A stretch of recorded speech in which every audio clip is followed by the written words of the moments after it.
Good afternoon, ladies and gentlemen, and welcome to Roane State Community College for today's game one of the three-game series in the TCC AA between the visiting Pioneers of Volunteer State and the Raiders of Roane State. Vol State comes in with a 28-13 record, 8-11 in conference play. Roane State 22-21, they're 8-13 in conference play. So Vol State in 8th place, Roane State right behind in 9th place. Of course, Vol State looking to try to get up into the top 5 and not have to play a play-in game at tournament time. And Roane State trying to do the same thing. See the coaches and the umpires meeting. That's Cam Hamsley for Roane State in his 5th year at the helm. And 8th year overall. Head coach Jim McGuire in his 4th year at Vol State, going over the ground rules here at Roane State. Baseball and softball located right across the street from the main campus. And we are under a threat of rain here in Rockwood or Harriman, Tennessee, in Roane County. Let's get to our Toyota of Gallatin starting lineups as the Raiders take the field. The visitors, well, the batting lineup looks like this. Luke Lawson will lead off, and he'll be the DH. Reed Mashinsky out in right field, batting second. First baseman is Easton Denning. He'll hit third. Gage Hoover hitting cleanup, playing left field. Devin Thrain in center field, batting fifth. Drew Plummer batting sixth and playing second base. Scotty Dean behind the plate, bats seventh.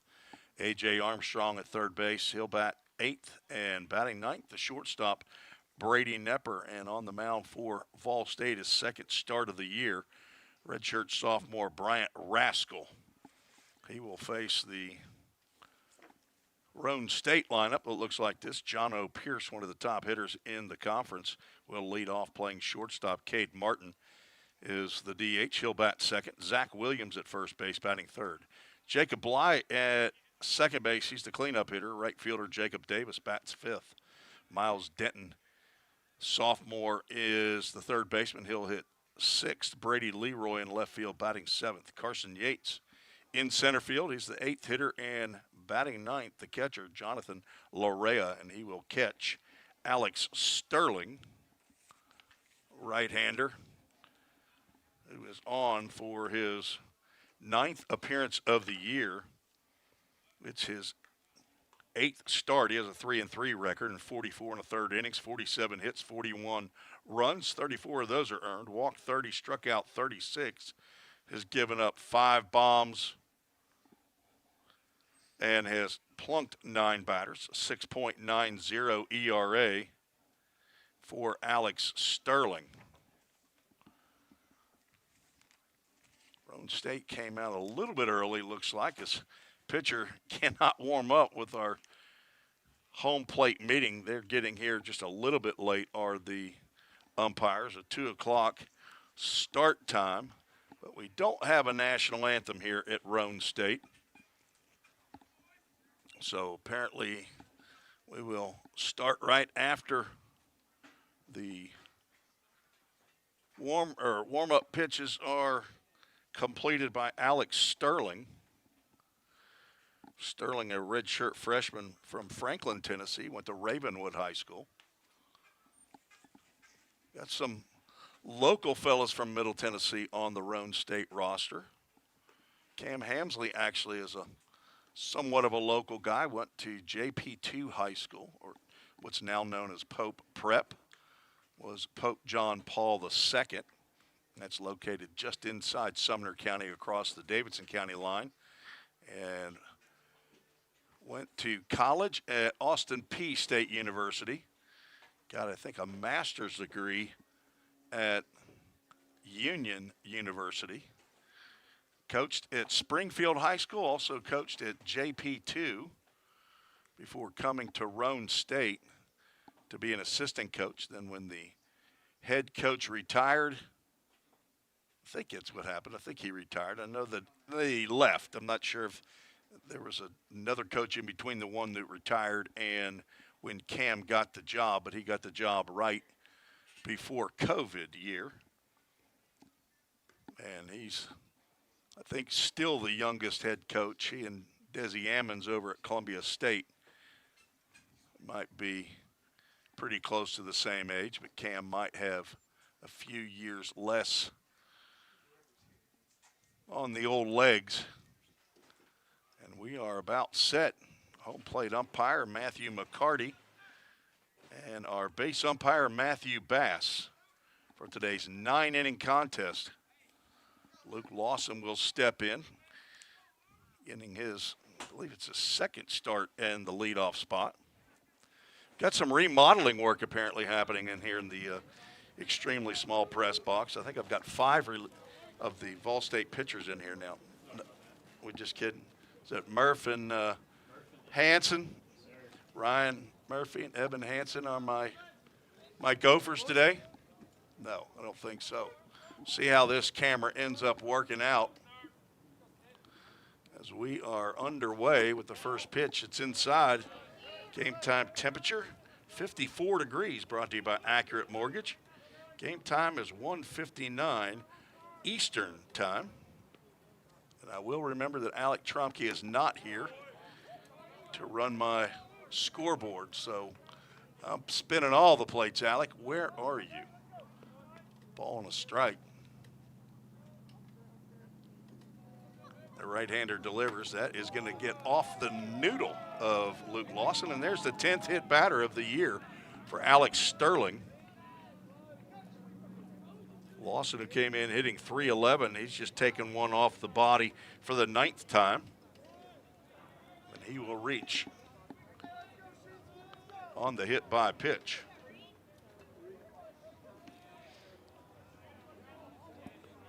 So that brings Reed Mashinsky, redshirt sophomore, to the plate. Luke Lawson, a redshirt freshman. He will participate in sophomore day. He is a threat to run, not a great lead at first base. And the first pitch is down in the dirt. Stabbed by Larea behind the plate.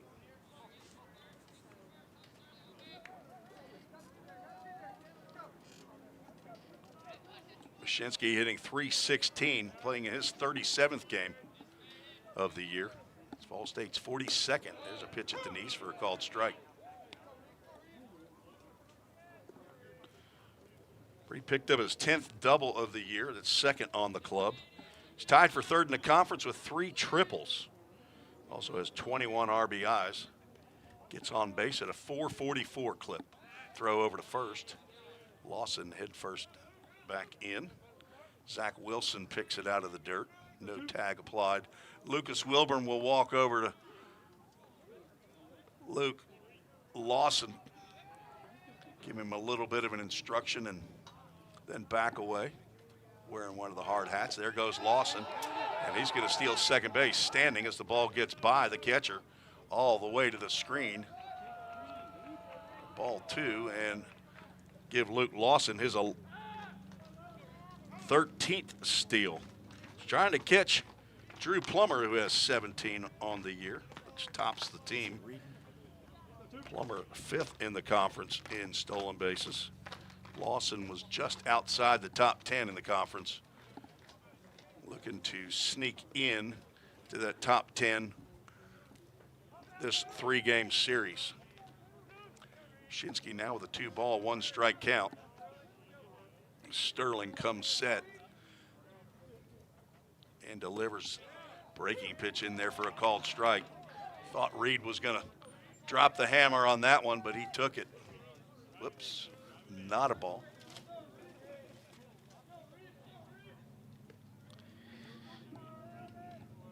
Takes a little while for me to get back used to it. 2 balls, 2 strikes. Another breaking pitch in the dirt. All natural surface here at Roane State. I forgot to look at what the name of the complex is called. David Lane is the athletic director here at Roane State, former head baseball coach. Full count Ministries, full count, and it's low and outside. Mashinsky reaches on ball 4. First 2 aboard here in the top of the first. 30 walks and 44 1/3 innings for Sterling coming into today's outing.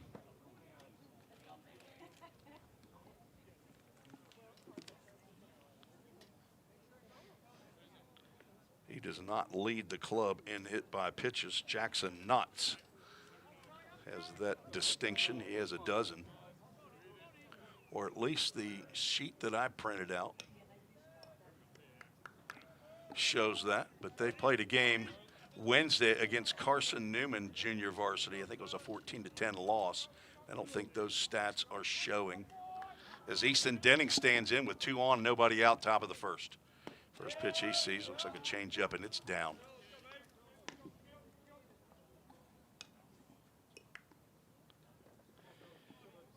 Denning, one of the top hitters in the conference and on Vol State squad, hitting .314. Played and started in every game for Vol State. 44 hits, 18 doubles leads the squad, as does RBI. Slow hit roller too short. John O'Pierce going to try to go to second. Throw gets by the second baseman. Lawson's going to try to score, and he will. That's going to be a fielder's choice. On my book, I actually think Mashinsky was going to beat that out at second anyway, but the error will allow Lawson to come in to score the Framework Athletics first run of the game. Brought to you by Framework Athletics, where the Pioneers train when they can't get on the field. Luke Lawson scores his 17th run of the year. Gage Hoover stands in with 2 on and nobody out. It's a slow hit roller to the shortstop. Pierce tried to get that middle runner. Throw got by the second baseman, Jacob Bly. Again, I don't know if that's going to be an error on the catch or the throw. I'm going to go ahead and throw it on stop, but I couldn't see it from my vantage point. There's fastball just a hair down. Count goes 2 balls and no strikes to Gage Hoover, the sophomore from Stewart's Creek High School. Leads the club in home runs with 9. Total bases 79. He is tied for 7th in the conference with those 9 home runs. Also has 41 runs driven in right at the knees as Sterling's keeping the ball down. Called strike, not in Gage's first strike wheelhouse. On deck, D-Train, Devin Thrain. Still no hits in the ball game for Vol State. Hit batter, a walk, and a fielder's choice, and an error. Hoover can't hold up on that high fastball. Count goes 2 balls and 2 strikes. Hoover leads the club in batting average, a .342 batting average, .494 on base percentage. .658 sluggings, breaking pitch down. We'll have another full count, Ministries full count. Nobody out, 2 on, top of the first. Jim McGuire flashing the signs down at third base. Time called, and Sterling wants a new baseball. That one apparently had too many stitches. Had 109, he counted them. Regulation baseball should only have 108. Yes, I have counted once. Too much time on my hands. Full count pitch to Hoover. Driven up the middle, that's going to get through and quickly out to center field. Jim McGuire will hold up Mashinsky, and the bases are loaded with Pioneers. Hoover picks up his 42nd hit. He is 2 behind Easton Denning, who has 44 that leads the club. Devin Thrain stands in. D-Train had him a Toyota of Gallatin-worthy game the other day against Cumberland Junior Varsity. He had 4 hits, 3 singles and a home run, 3 RBIs. And I had to amend my report as he swings at the first pitch. Fouls that one off. Gavin King, I gave that on the broadcast as Gavin King, the player of the game, and as he should, he struck out 11 in 4 innings in his collegiate debut. Thrain 0-1 pitch. Takes a breaking pitch for a called strike. He's down in the count 0-2. But when I went back and looked at the stats, there's no way that I can keep Devin Thrain off of the at least a co-player of the game. So Thrain fouls that breaking pitch back. His former high school teammate Drew Plummer will throw that over to the Roane State dugout. Plum is on deck. Didn't think we were going to get a broadcast in today, folks. 0-2 is called, strike 3.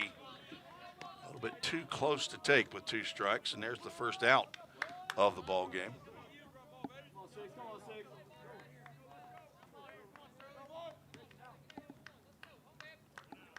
Better check my YouTube here and make sure we're getting out.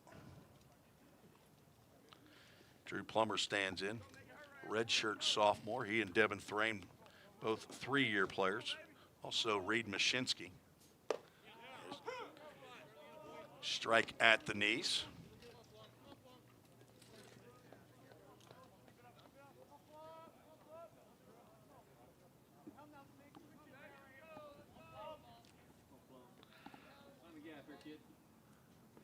Nice stop there by the catcher Larea.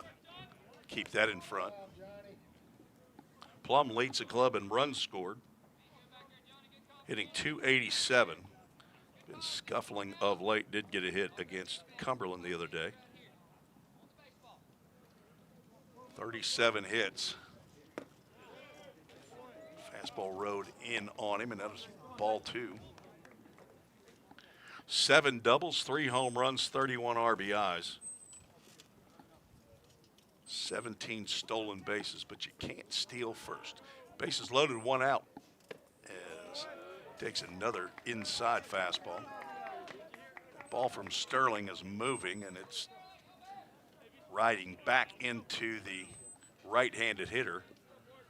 Plum swings at that. He is absolutely going to get sawed off. 3-1 pitch. It's a tapper to third. Denton's going to throw it in the dirt, and it's going to get off the glove of the catcher, Larea. 1 run's going to score. Here comes Denning. Throw to the plate is offline as well. And Ball State, taking advantage of some miscues by Roane State, scores 2 more runs.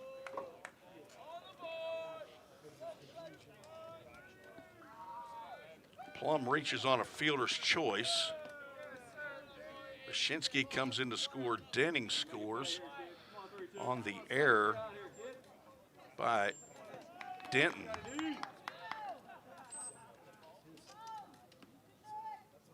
Hoover now at third, and Plum moves down to second base as Scotty Dean steps to the plate. So the 7th batter to come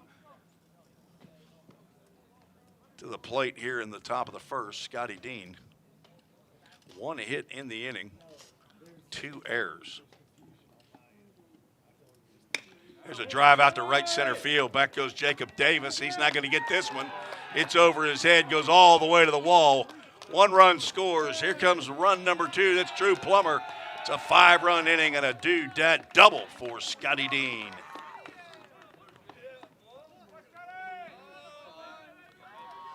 Give Dean a couple more RBIs.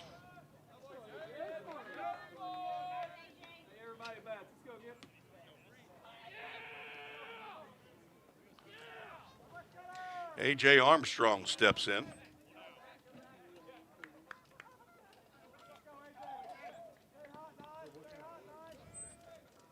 Freshman from Cannon County High School. A.J. hitting .271. 16 hits, 4 doubles, 2 home runs, 14 RBIs. First pitch he sees is low and away.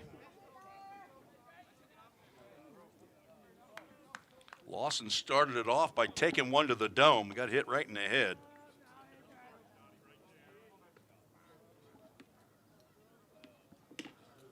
walk to Mashinsky. There's another pitch. He gets through the wickets.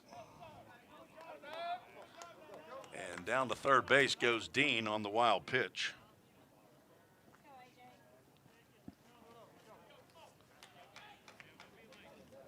One out, top of the first inning. Infield corners, like maybe they're being drawn in a bit.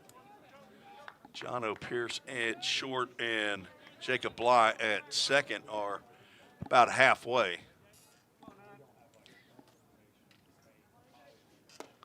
Armstrong takes a strike.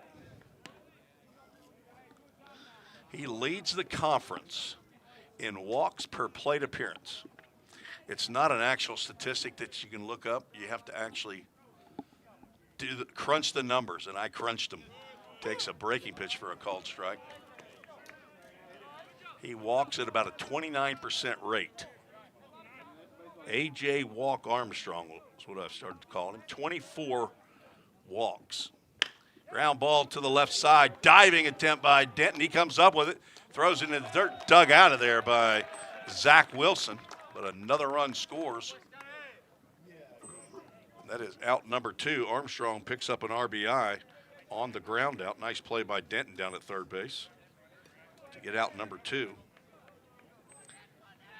But Dean comes in to score the 6th run of the inning. And now Brady Nepper gets his turn. Fastball is up. Nepper, a sophomore from Greenbrier, Tennessee.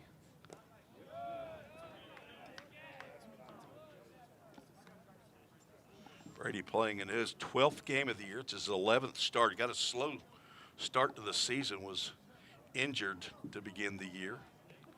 Hitting .323, 2 for 4 in the Cumberland game, including his first home run of the year.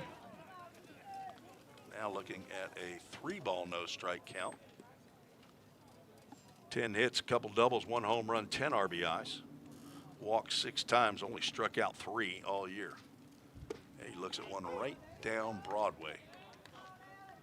On deck, Luke Lawson. If he bats, I got to get the whiteout out. I'll be fine with that. And it looks like he's going to get an at-bat. Ball 4 to Nepper. Let's see how long Cam Hamsley's going to go with Alex Sterling, who's been once through the batting order. 2 walks, a hit by pitch, giving up 2 hits. Not been helped by his defense, but Lawson will bat for the 2nd time in the inning. Scored the Framework Athletics first run of the game. Seems like not too long ago. It looks at ball 1. Let me get that other run up there. Apologize. It is 6-0.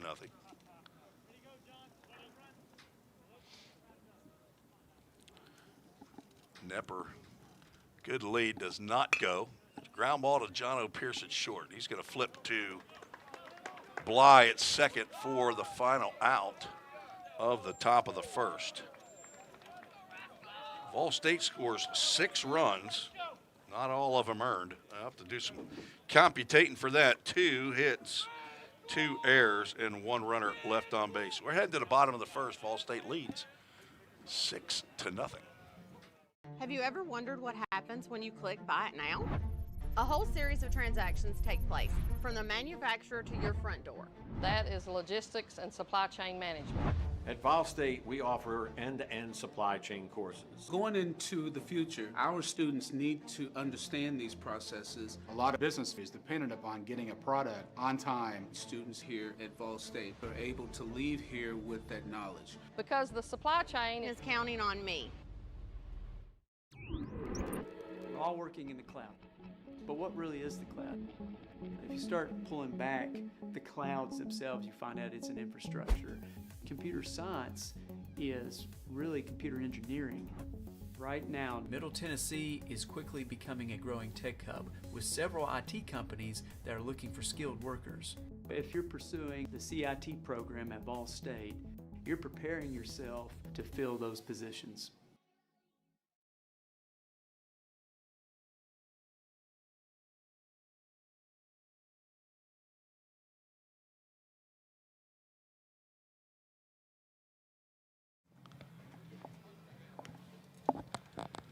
Tim Reese back on the Vol State Sports Network, and just now seeing some of the comments on YouTube as we're scrambling to get ready. There's nothing I can do to fix the stream. The internet is what you get, and I am sorry for it, but we're not in a great location for internet apparently, and the Wi-Fi that I have showing that, I guess it's okay, but it does so dropping frames at a 50% clip, so that's not good. I'll see if I can try another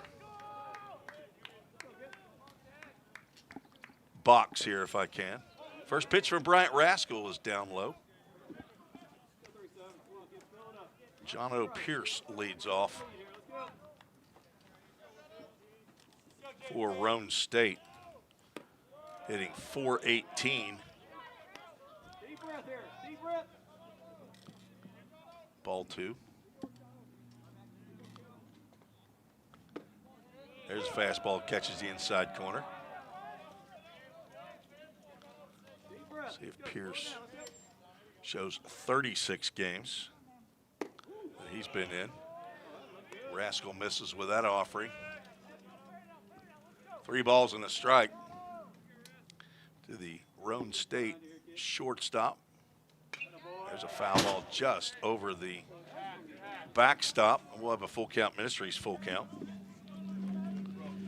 Pierce is from Brentwood, Tennessee. Finished his high school at Christ School in North Carolina, and he's going to draw a leadoff walk.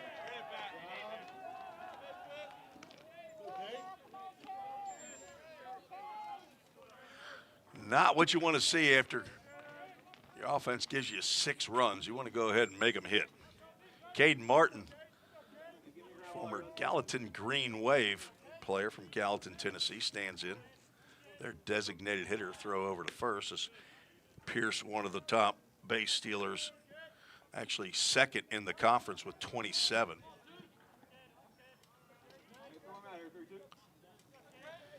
He must not have played in the, well, they haven't got those stats. Ground ball off the glove of A.J. Armstrong. Glance goes into left field. That ball was drilled.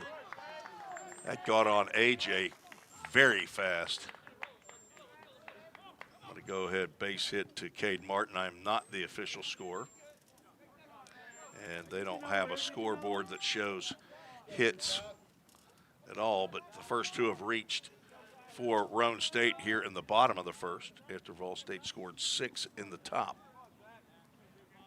Now Zach Wilson, the first baseman, stands in, hitting .347. He squares around to bunt, puts it down. Dean out and throws down to Denning for the out at first. Down by 6, and there's sacrifice bunting in the bottom of the first.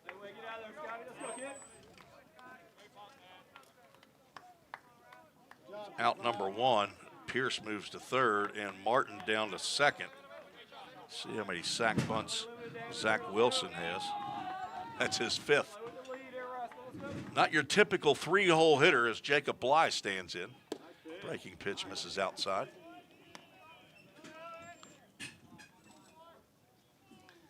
At this point, you trade a run for an out.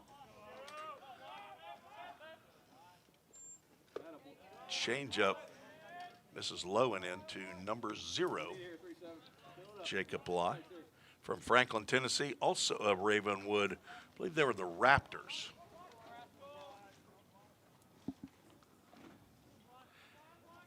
Bly's a redshirt freshman. Backs away from an inside fastball. Count goes 3 balls and no strikes. Bly playing in his 24th game of the year, maybe, or his 25th. Again, I don't know that the Carson Newman game is, there's a called strike, has been recorded yet. But at some point in time, he was hitting .323 with 21 hits, 2 doubles, 8 RBIs. Got a chance here. Roane State, there's a ground ball to short. That'll get 1 run in. Nepper throws over to first for out number 2.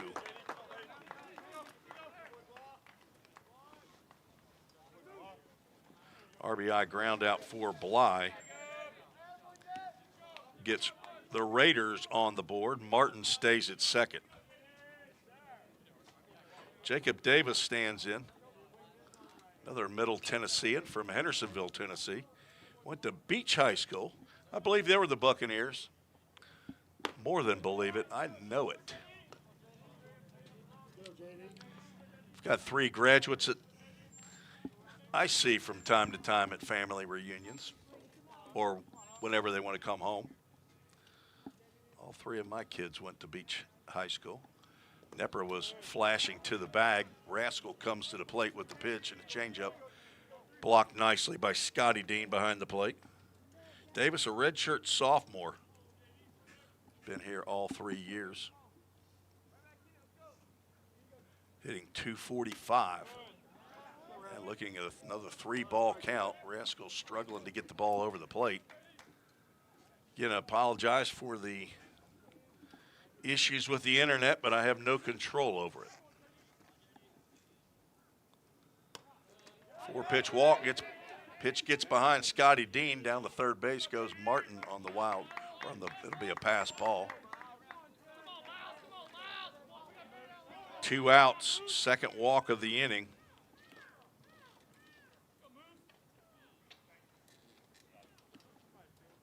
Scotty may have broken a glove there.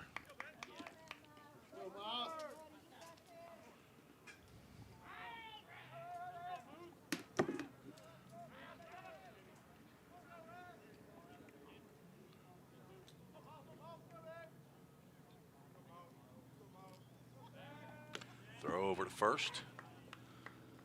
Davis is back.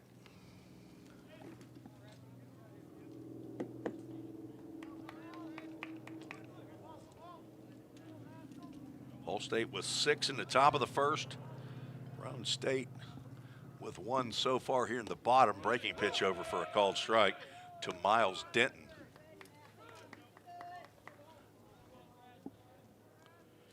Denton from Knoxville. He played at Farragut High School.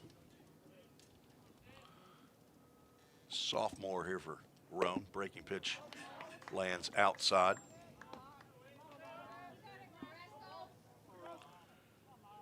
Davis a threat to run. I know he ran a lot at Beach. Throw over to first. He's back in time. He's got 6 stolen bases in 8 attempts.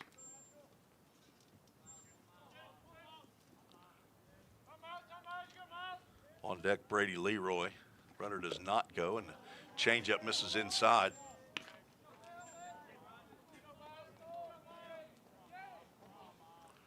Rascal got his only start of the year against BCA Athletics.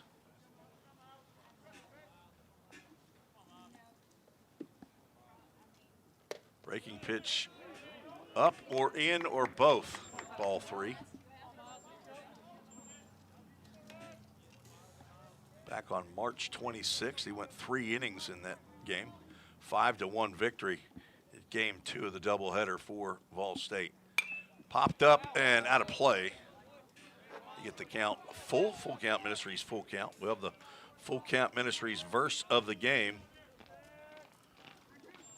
That's the conclusion of this game.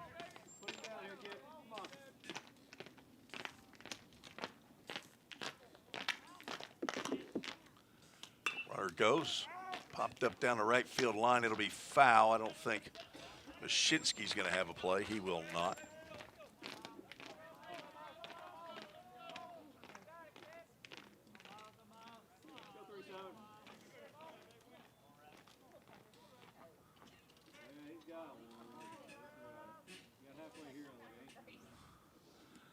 Breaking pitch misses inside. Rascal thought he had him one, but ball 4 loads the bases. Time called as Trevor Mutzi, the pitching coach, come out and have a chat with Bryant Rascal, the transfer from Cumberland University. See if I can figure out the internet here.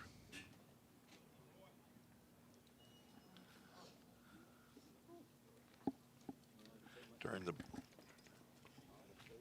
Turn the mic down here just a second.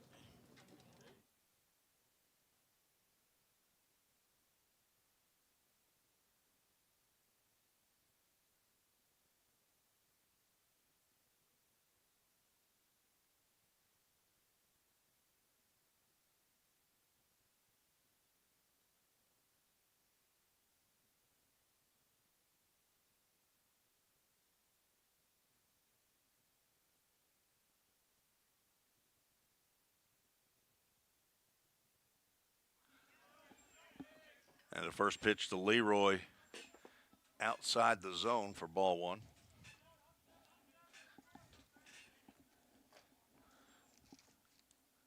Swing and a miss on a breaking pitch.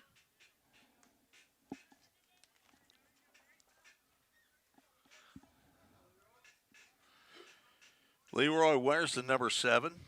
He's a redshirt freshman. He's playing left field, which is position 7 on the field. And he's batting in the 7th spot in the lineup. So 7s are wild for Brady Leroy.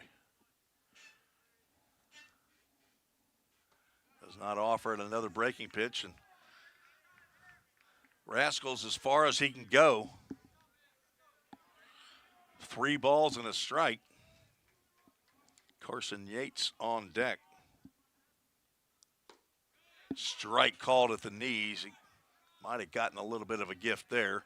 Full count Ministries, full count.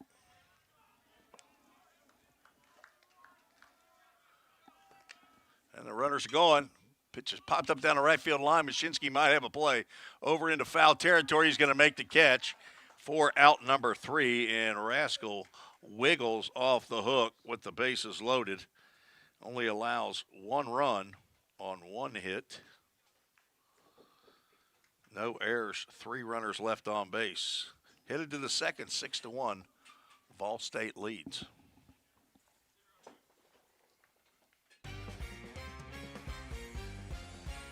A degree in criminal justice can help you find the exciting career that you've been looking for.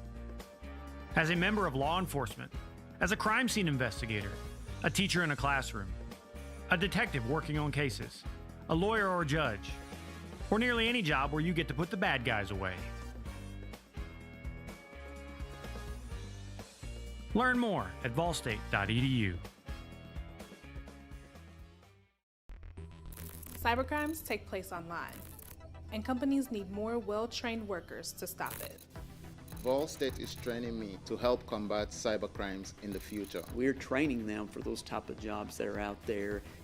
Vol State CIT programs prepare students to earn industry standard certifications within the IT industry. I choose Vol State because the future needs me now. My story could be your story.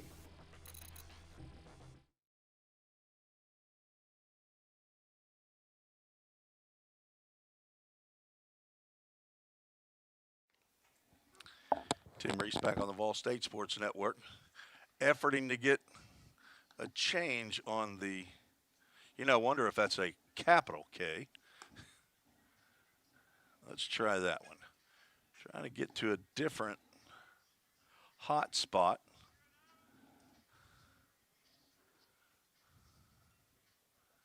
And still not there.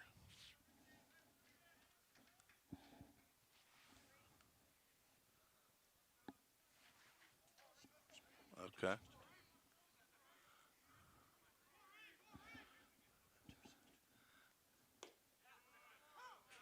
Called strike to Reed Mashinsky.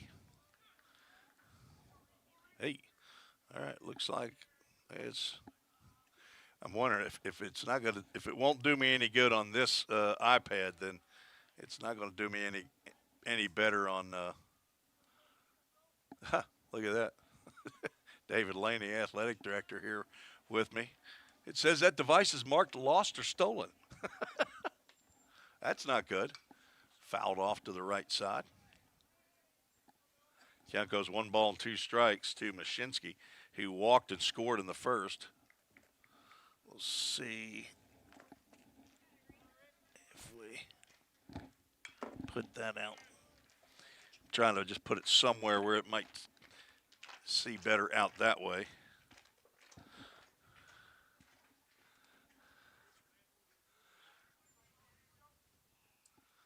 know what.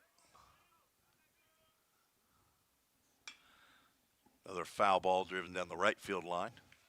Mashinsky staying in the count as Alex Sterling back out for his second inning of work. So apparently you still have to log in with that smart spot.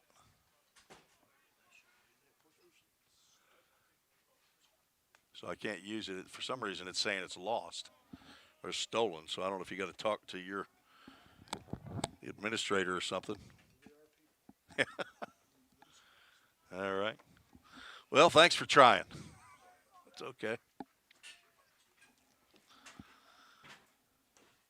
Mashinsky able to hold up on the breaking pitch that's down. I missed a ball. It's full count. Ministries full count.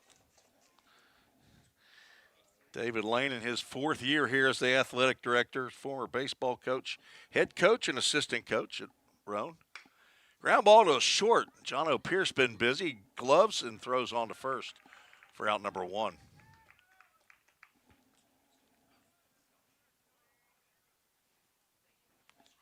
A little better start for Alex Sterling and the Raiders here in the second. Ball State sent 10 to the plate, scored 6 on just 2 hits. Easton Denning hit a little dribbler to the shortstop, was able to reach on the fielder's choice. Pierce's throw to second baseman Jacob Bly was either not caught, well, it's definitely not caught. It either was an error on the throw. That ball's drilled down the right field line. If it's fair, it's trouble, and it is foul by a couple of feet down the right field line, says Matthew Bass, the base umpire. Easton did not argue with this call down the right field line. Last time he had one go down there was Ball State's game. I'm trying to remember who that game was against. He hit one that he thought curled fair around the fair pole. 1-1 pitch. Called strike inside corner. And home plate umpire said it was foul. Easton Denning and Lucas Wilburn, the first base coach, did not agree, but their opinion did not matter. 1-2. Change up misses low and away.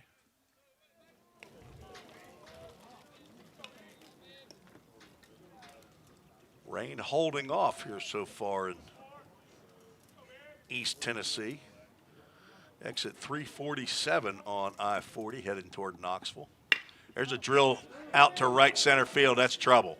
It is off the wall. Denning will pull into second base, drop the anchor for another dudette double. That is Easton's 17th. Like I said, his 19th double of the year. Had a couple of doubles in the game the other day. He's 1 for 2.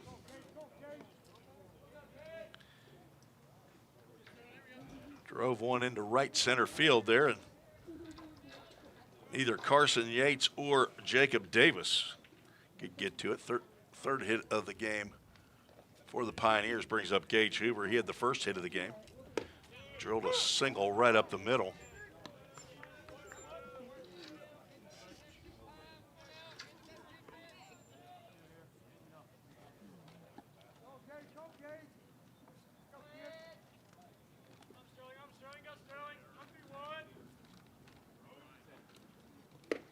Swing and a miss on a breaking pitch. Gage is wondering how he missed that one.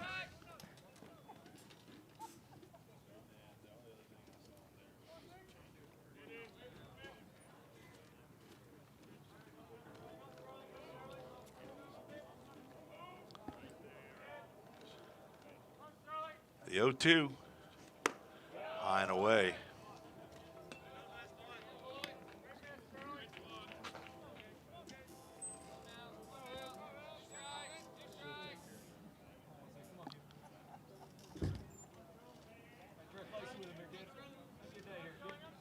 Denning at second, 1 out, 1-2 count to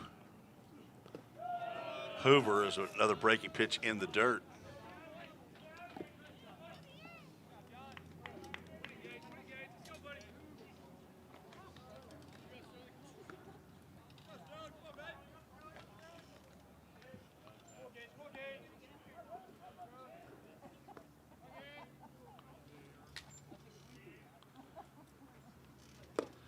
Foul tip into the mitt. Hoover is down on strikes for out number 2. Second strikeout of the game for Sterling. And now Devin Thrain, who was the first strikeout victim, steps in.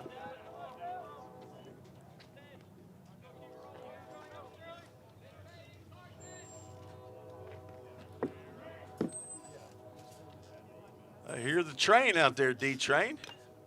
Fouls that one straight back.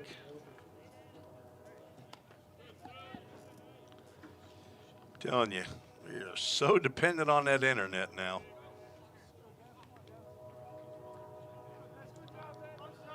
Appreciate the plug-in of the internet at Vol State, no question. Chief Engineer A.J. Fawson. There's a nice pitch on that outside corner. And Thrain down in the count again.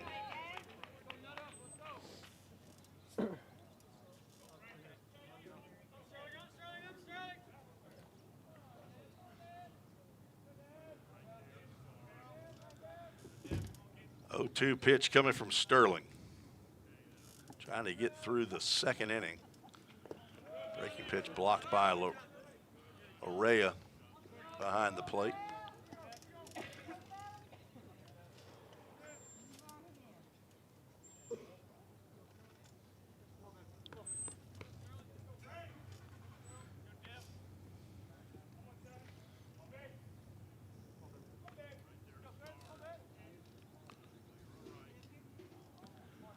One, 2, yanked outside. Sterling, I think, tried to put a little bit too much on that one and yanked it.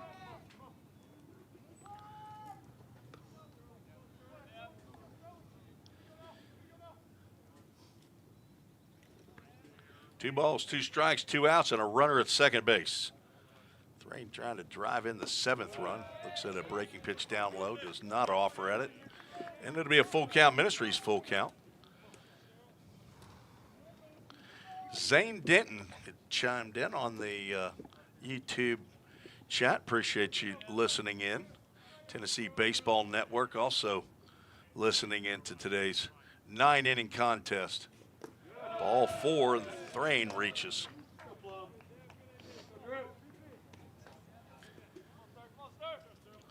Third walk of the game for Alex Sterling. He walked 2 in the first, also hit a batter, gave up 2 hits. Couple of errors allowed Ball State to score 6 in the first, trying to play add-on here in the second. We're scheduled for 9. This is game 1 of the 3-game series. Doubleheader tomorrow beginning at noon Eastern. Plummer swings at the first pitch he sees, drives one to deep center field. Back goes Yates. He's still going back, and he makes the over-the-shoulder catch to retire Plummer and the Pioneers in the second. Plum gave it a ride, but Yates, an experienced outfielder, stayed on that one and made the catch for out number 3. No runs, 1 hit, no errors, 2 runners left on base. We're headed to the bottom of the second. Ball State leads 6-1. Every day, all around the nation, people find themselves in need of a hero. Fire and emergency medical responders are those heroes we need. They make the difference between life and death. If you desire to make a difference in your community, Ball State is leading the way in training everyday heroes. We offer EMS, paramedic, and fire science programs. Spring 2024 enrollment is now open. Visit ballstate.edu to learn more. The demand for mechatronics professionals is on the rise. Students get to earn a wage and college credit simultaneously via our work-based learning program. This hands-on experience gives them a competitive edge in the job market. Industries like automotive, aerospace, electronics, healthcare, and even mining rely heavily on these systems. These positions offer competitive salaries and a chance to contribute to the cutting-edge technologies that are shaping the world around us. Join us in pioneering the future of manufacturing through the power of mechatronics. Visit fallstate.edu to start blazing your pathway now. Classes are available now at the Gallatin and Cookeville campuses. Bryant Raskell back out on the mound for Vol State. We begin the bottom of the second inning. Played 2 years at Cumberland University, played on the JV squad. I think he played in every game that Ball State and Cumberland JV played during those 2 years. I know he got at least one start. He's 5'11", 190-pound right-hander from Montgomery, Alabama. Accounting major, son of Tim and Lauren Rascal. First pitch he delivers to Carson Yates in there for a called strike. Rascal, the older of 3 boys. 3 Rascals, Brady and Bryce, his younger brothers. Gets a swing and a foul ball by the center fielder, Carson Yates. Hello to Mimi in Northern Virginia and Gigi in Greenville, South Carolina. Couple of grandmothers there. Swing and a miss, and a Chick-fil-A at Gallatin. Strikeout. Rascals' first K of the day. Brings up the 9-hole hitter, Jonathan Loria.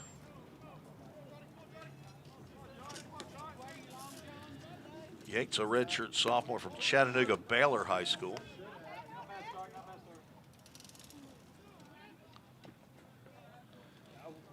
Loria from Queens, New York. Looks at a called strike. I believe this is according to what I was able to pull up on the internet yesterday at the house. There's a foul ball straight back. Rascal gets ahead, 1-2. But it says that Loria also went to Baylor High School. I'm assuming that's the one in Chattanooga, not a separate one in Queens, New York, but I don't know. I have to check.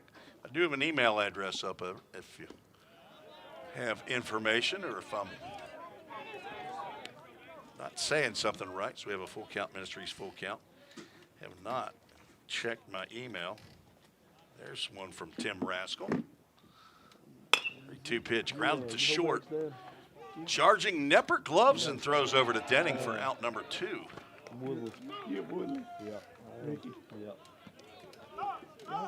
First 2 retired. Brings up the leadoff batter, Jono Pierce, who walked and scored in the bottom of the first.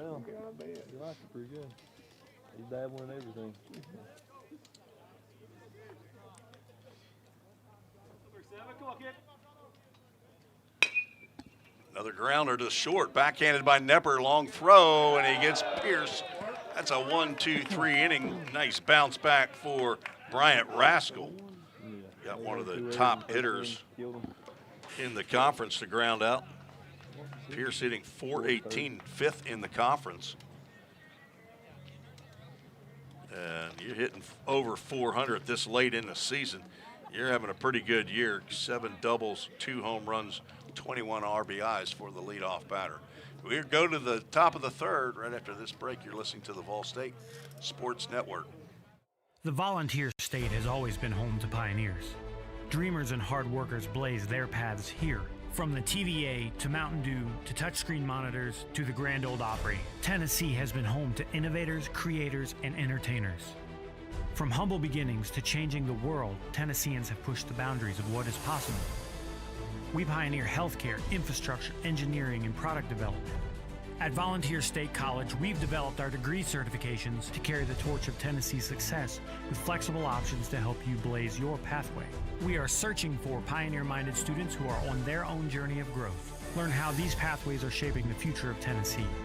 Like those that have come before, blaze your pathway. Your career awaits. Ball State.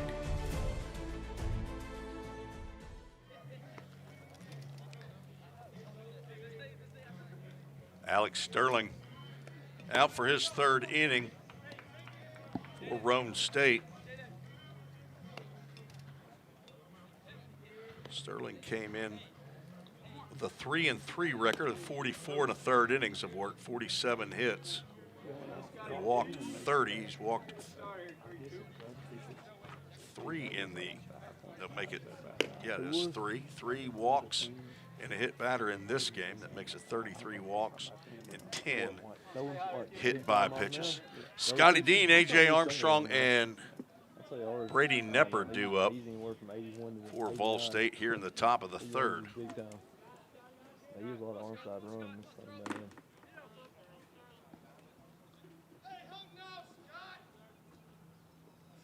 First pitch, the fastball that catches the outside corner for a called strike. Dean had a double into right center field, drove in 2 runs for Vol State.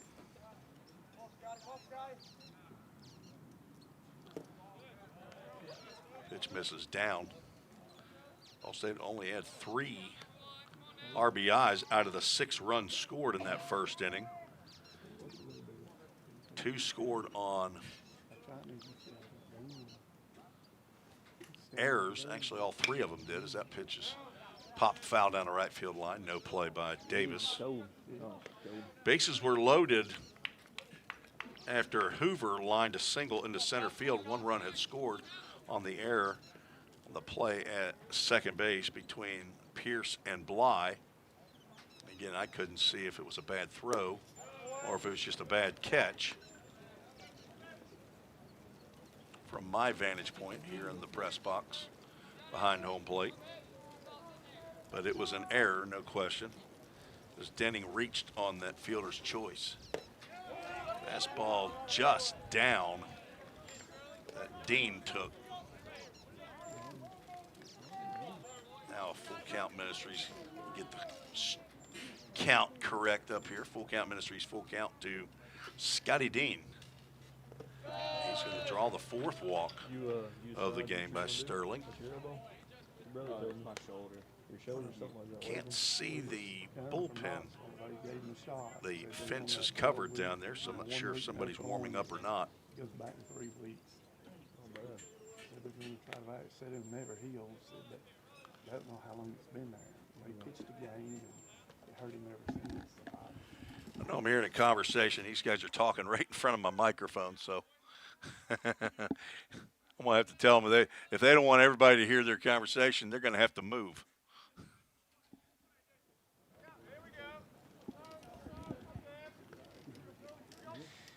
A.J. Armstrong grounded out and right to third base over to Denton, and the throw is dropped at second and then picked back up by Bly. They only get 1 out on the ground ball. That was a tailor-made double play ball.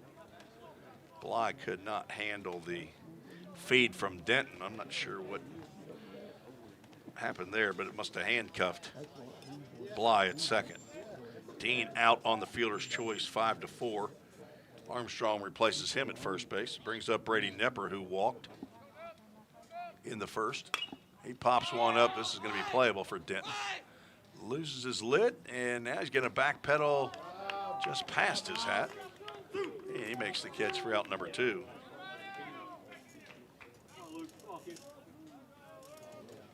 Luke Lawson will come to the plate for the 3rd time, with 2 outs as the sun has popped out now here in Harriman/Rockwood. I saw a sign that said Rockwood. Lawson looks at a strike on the outside corner. Sterling looks like he's getting a little more comfortable on the mound here.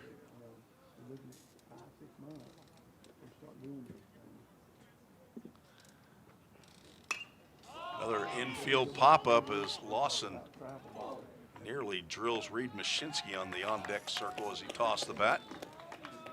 Catch is made by Bly, the second baseman, for out number 3. No runs.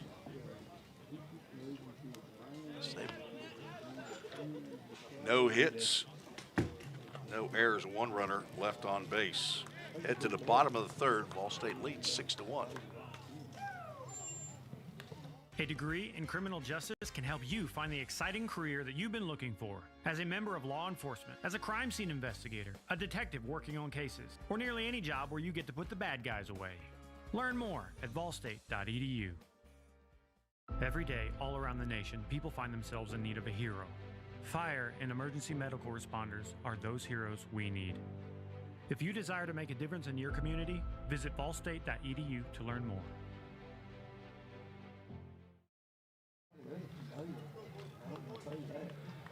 All-State and Roane State in a 3-game series today and tomorrow. Doubleheader beginning tomorrow at noon Eastern time. Lady Pioneers, I believe, are playing at Columbia State today, a doubleheader. See if I have internet that will tell me if that is correct. It is definitely going slow. Excuse me, what? Lady Pioneers are in second place in the TCCAA. They are the only game in town in softball. They are playing at Columbia State, 2 o'clock. Guessing that is Eastern, so I think they're probably underway. 2, 3, and 4 due up to face Bryant Rascal in his 3rd inning of work. Rascal got a 1-2-3 inning in the 2nd. Starts Cade Martin out with a breaking pitch in the dirt. Martin hit a hot shot down to A.J. Armstrong in the 1st. Got right on A.J. quickly. Another changeup misses down. Went off of his glove on his glove side, carried him into left field. I ruled it a hit, but I'm not the official scorer. There's a fastball in for a called strike.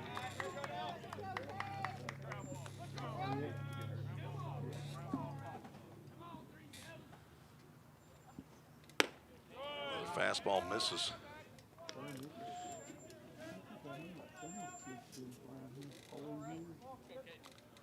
3-1 count to the leadoff batter, former Green Wave. It's another hard shot, and that's going to be off the glove again of A.J. Armstrong. This one, going to have to go E5 on that one. He had the look of, oh, I should have had that one. And I don't think that one was hit quite as hard as the first one. First error of the game for the Pioneers. Allows Martin to reach. And brings up Zach Wilson, who laid down a sac bunt in the 1st inning. After John O. Pearson, Martin reached. Nice block by Scotty Dean on a breaking pitch.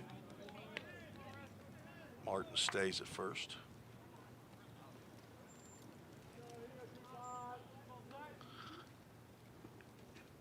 Caden Martin's brother Ty Martin played here at Roane State. Throw over to first.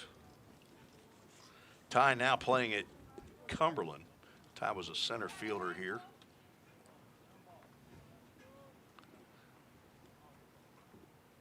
Cade's had some injury issues. That ball's drilled to left field. That's going to be trouble. That will leave the yard. Zach Wilson lays down a sacrifice bunt in the 1st and hits a 2-run home run here in the 3rd.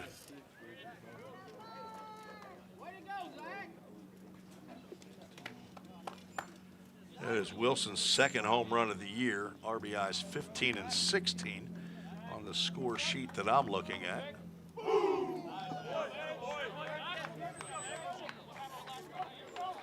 And the error comes in to score on the 2-run home run by Zach Wilson.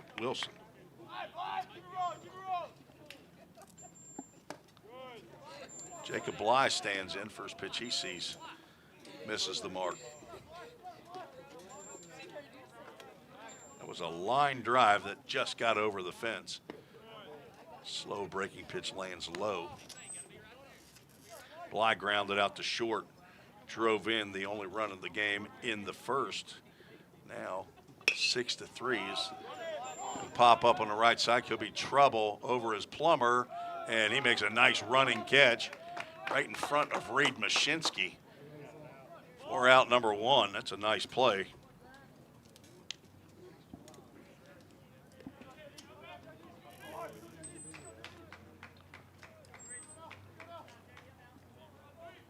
Jacob Davis, the left-handed hitter, stands in.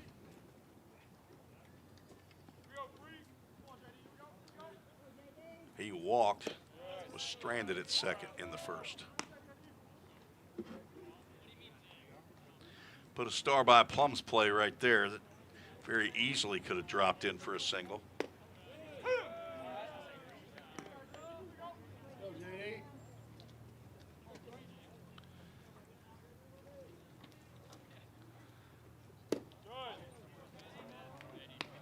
0-2, 2 balls and a strike with Miles Denton on deck.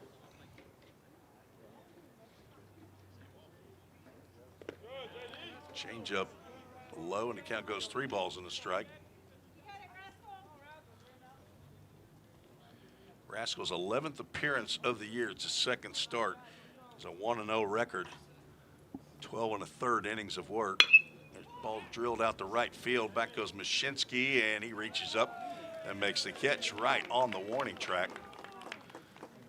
Davis got a hold of that one, but Mashinsky playing him where he needed to. Now 2 outs. Denton also walked in the first.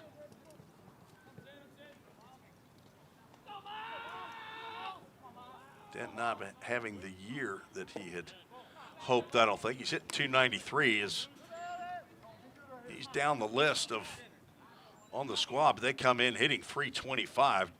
Roane State does. Popped up down the right field line. Denning over to give it a look. Might have some room, but he can't get the caught secured at all on the other side of the dugout from my view. Had to wait to see what the umpire said. Then I saw Scotty Dean put his mask up on top of his helmet and start walking back to home plate, so I knew the out was not made.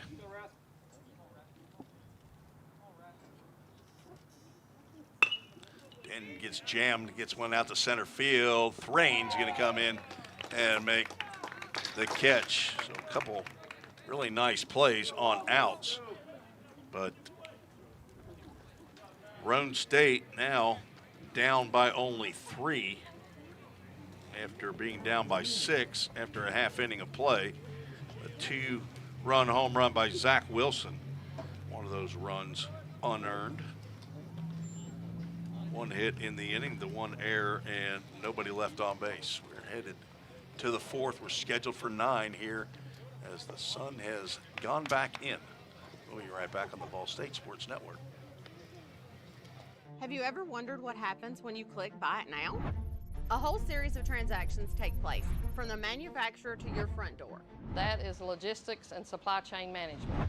At Vol State, we offer end-to-end supply chain courses. Going into the future, our students need to understand these processes. A lot of business is dependent upon getting a product on time. Students here at Vol State are able to leave here with that knowledge. Because the supply chain Is counting on me. We're all working in the cloud. But what really is the cloud? If you start pulling back the clouds themselves, you find out it's an infrastructure. Computer science is really computer engineering. Right now, Middle Tennessee is quickly becoming a growing tech hub with several IT companies that are looking for skilled workers. if you're pursuing the CIT program at Ball State, you're preparing yourself to fill those positions. Tim Reese back on the Vol State Sports Network. We move to the top of the 4th inning. Alex Sterling in his 4th inning of work. Struggled in the 1st inning, but just went through the earned and unearned portion of that inning. And by my calculations, looks like there was only 1 earned run in that inning. So his ERA not going to get jammed up with those 6 runs the way I figure it. Reed Mashinsky's going to lead off for the 2nd straight inning. Looks at a ball inside. Mashinsky's 0 for 1 with a walk and a run scored. Reed mulling over his future as to he'll have a chance to play baseball somewhere. The question is where. He's from Bradenton, Florida. I asked him today if he's considering going back to Florida. He said it's a possibility. Whispers at the outside corner and called strike. This is our home plate umpire, Matthew McCarty. But I think he's also fallen in love with Tennessee a little bit and maybe wouldn't mind staying in the state. It's the same pitch, and he gets the same result there. It appears to be a couple baseballs outside that outside corner, but close enough in a 6-3 ball game apparently. 2-2 count. Sterling rocks and fires. That's too low. Well, the full count Ministries full count. Reading in the book of 1 Corinthians this week, finishing up the week with the full count 242 guys. Picked out a verse from the second chapter as Mashinsky has to protect on that inside breaking pitch, fouls it off to the right side. So we'll go out of 1 Corinthians chapter 2.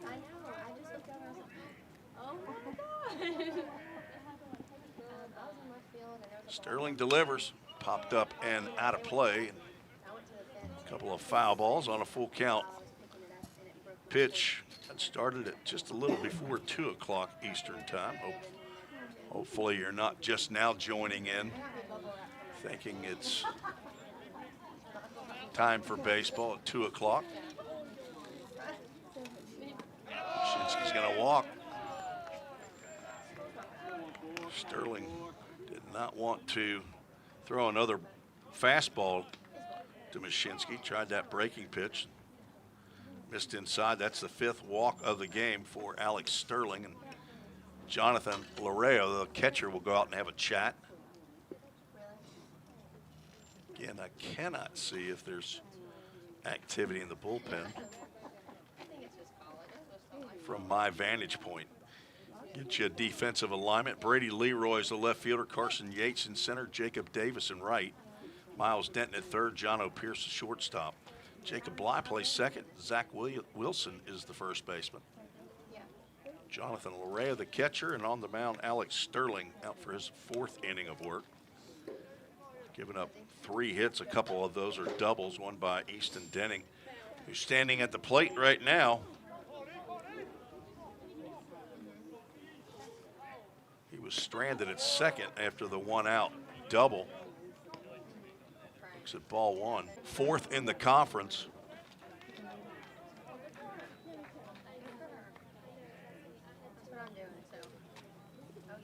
Denning now with the lead in doubles for the conference. Came in tied with Jack Vogley of Walter State. They both had 18. Walter State is playing today. I believe they're playing a doubleheader down at Jackson.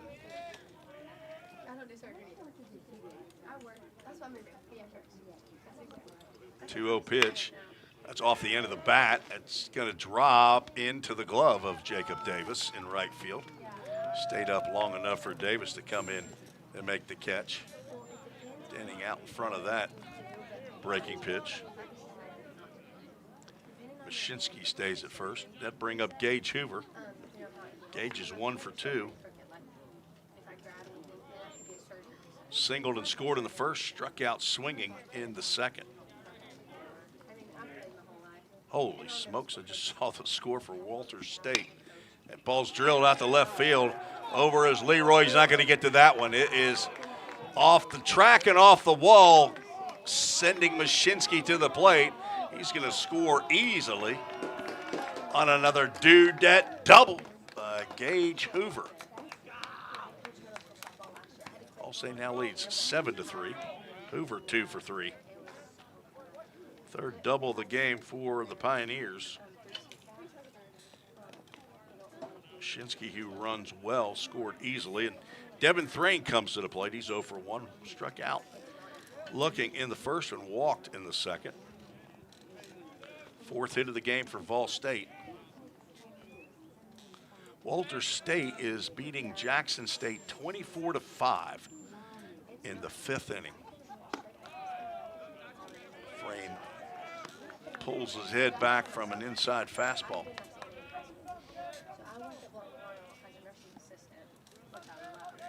So who knows? I'm maybe Vogley's got a double or 4 already. Breaking pitch missed somewhere, and It's hitting in the same spot outside that those fastballs are hitting, so the only thing I can think is that it was low. Two balls, no strikes. One out, one in. The runner at second. They get a 3-0 count.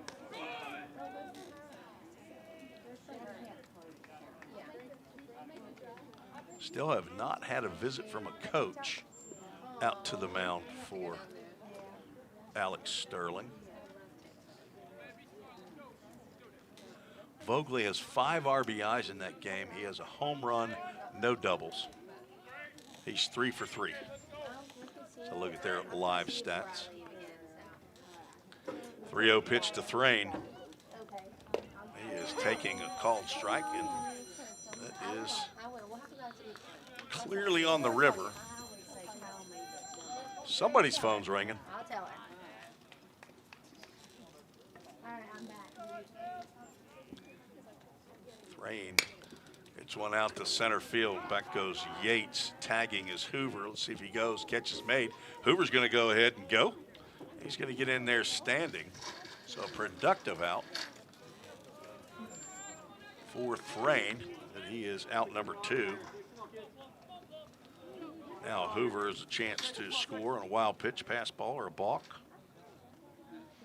or an infield error. Drew Plummer flew out to center field his last time up. Also reached on a fielder's choice.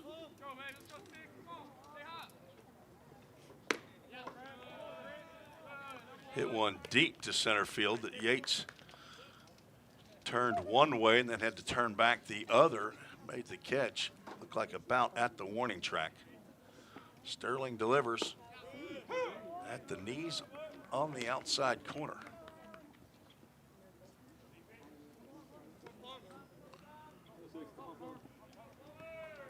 Plum playing in his 40th game of the year.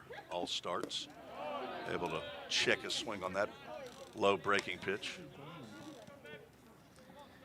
Led off for a large part of the year for Ball State. Now down in the 6th hole. Had a pitch to hit right there and just could not connect. Did foul tip it back. Count goes 2 balls and 2 strikes. Gage Hoover down at third base. Looking to get those 2 runs back, scored in the bottom of the 3rd. Breaking pitch. Low, and the count goes full. Full Count Ministries, full count. Using Full Count Ministries equipment here for this broadcast. Audio mixer, camera switcher, cameras, tripods. Full count pitch out to right field. That's pretty well hit right there. And holy cow, you got to be kidding me. Drew Plummer just hit one right off the top of the wall, and that ball lands on the other side of the wall for a 2-run shot. That ball, I thought it was going to be in front of Jacob Davis in right field. That ball just kept going and going and going. 2 out, 2-run home run for Drew Plummer. Gives Fall State a 9-3 lead. That's Plum's 4th bomb of the year. RBIs 32 and 33. Almost looked like he hit that one off the end of the bat. I don't know what I was watching. Home run number 4. I think that was for you, Bob and Lynn, or maybe it was Stacy or Bobby. That ball's well head out to left center field. Scotty Dean's watching it, and it will one-hop the wall. Carson Yates bare hands, and there's Scotty's second dudette double of the day. 2 out, extra base hit. Dean 2 for 2's reached base all 3 times he's come to the plate. Time for A.J. Armstrong to get on the sack via a hit. He's 0 for 2.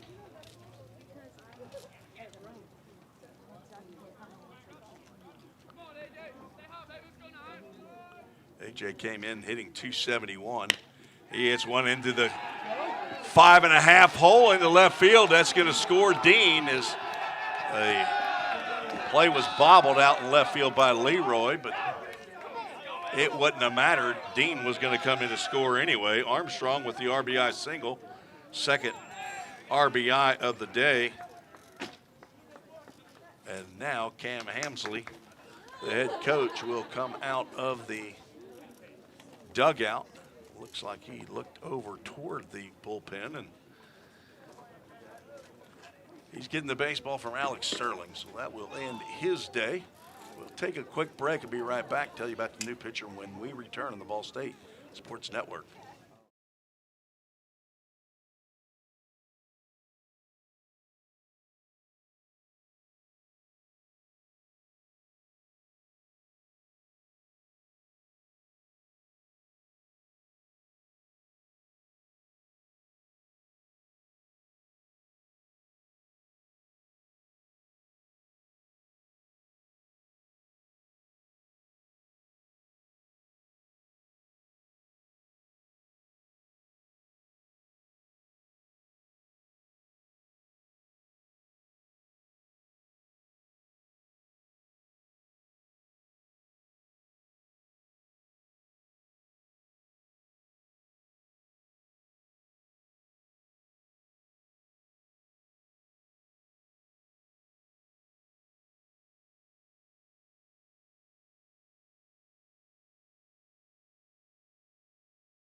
Trace Horn, the new pitcher on for Roane State.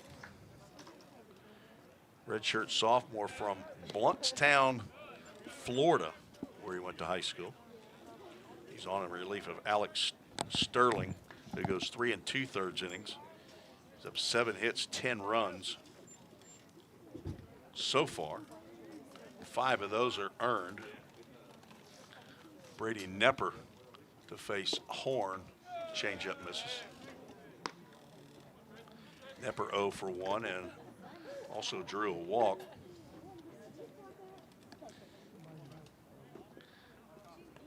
Four-run inning here in the fourth for Vol State.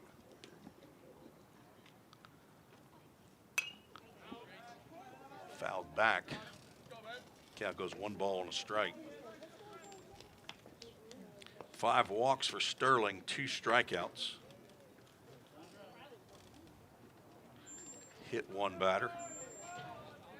Faced 26 batters in his 3 2/3 innings. Sun peeking back out here at Roane State. Fastball misses out.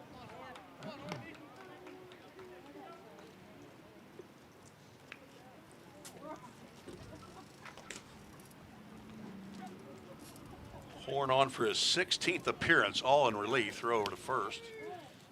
A.J. Armstrong back in time. Shows he has a 1-3 record, a 7.50 ERA. Says he's got 5 saves. Obviously not a save situation. 30 innings of work for Horn with an E. As that pitch floats in there on the inside corner for a called strike. That looked like that totally fooled Brady Nepper.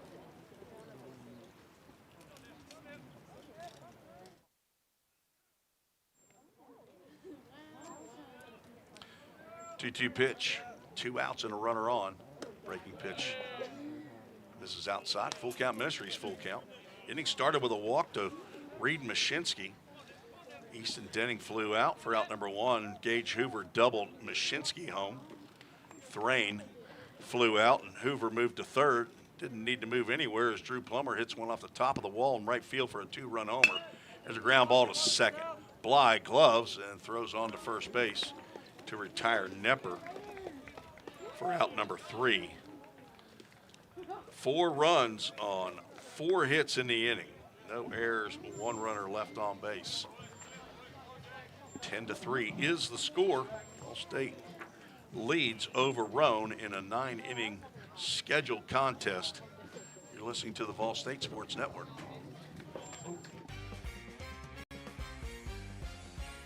A degree in criminal justice can help you find the exciting career that you've been looking for. As a member of law enforcement, as a crime scene investigator, a teacher in a classroom, a detective working on cases, a lawyer or judge, or nearly any job where you get to put the bad guys away. Learn more at volstate.edu. Cybercrimes take place online, and companies need more well-trained workers to stop it.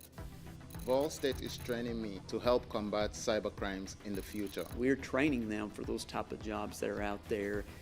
Vol State CIT programs prepare students to earn industry standard certifications within the IT industry. I choose Vol State because the future needs me now. My story could be your story. Summit Concrete call to the bullpen for Vol State. Jack McLaury, sophomore right-hander, on in relief of Bryant Rascal, who goes 3 innings, gives up 2 hits, 3 runs, 2 of those are earned. Walked 3, struck out 1. And he faced 15 batters. Coach McGuire going with an opener as they are calling someone who goes 1, 2, or 3 innings like Rascal did. He gives way to the sophomore Jack McLaury from Independence High School, facing 7, 8, and 9 in the Roane State lineup. There's a fastball on the outside corner for a called strike. Leroy flew out to right field to end the first. There's a breaking pitch inside corner, called strike 2. McLaury on for his 13th appearance of the year. It's his 6th in relief. He has a 5-1 record. Swing and a miss on a high fastball, and that's a Chick-fil-A of Gallatin strikeout. Carson Yates steps to the plate. He was a strikeout victim leading off the second. The only strikeout victim for Bryant Rascal in his 3 innings of work. Right down Broadway for a called strike. McLaury, 34 innings. That one's lifted out to center field. Back goes Devin Thrain. He's still going back and makes the catch. And then hits the wall and falls down, raises the glove up, and undoubtedly has the ball in it. Gives it to Reed Mashinsky. He's still down. Let's see if he's playing possum out there as Jim McGuire's going to run out. We don't have all-world trainer Justin McKinney here, but Thrain looked like he had several steps before he reached the wall. I'm not sure if he even caught it on the warning track.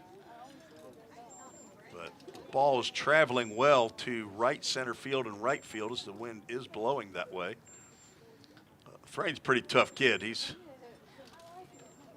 got some of that Massachusetts in him, doesn't he, Patrick? Got some of that tough Northeast bone structure. Coach McGuire finally reaching him out there. He lost his lid, but I don't think he lost his mind or his ability to play, and pretty sure that he's not coming out.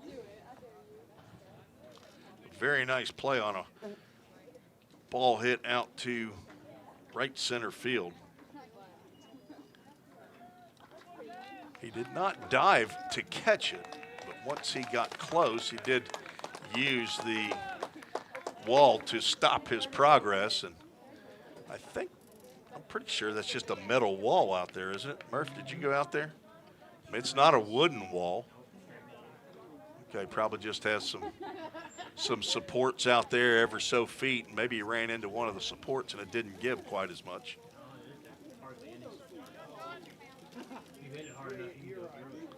Wind picking up here at Roane State as Jonathan Larea, the catcher, will stand in, the number 9 hole hitter. You see D. Train out there in center field. He's got his hat on, his glove on. It's even on the right hand. Literally, it's on the right hand.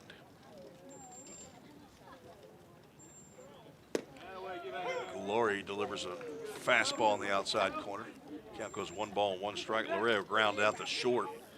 Brady Nepper had a couple plays so far in the contest.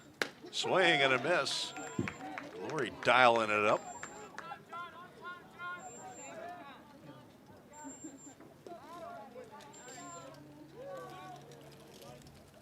On deck, John O'Pierce.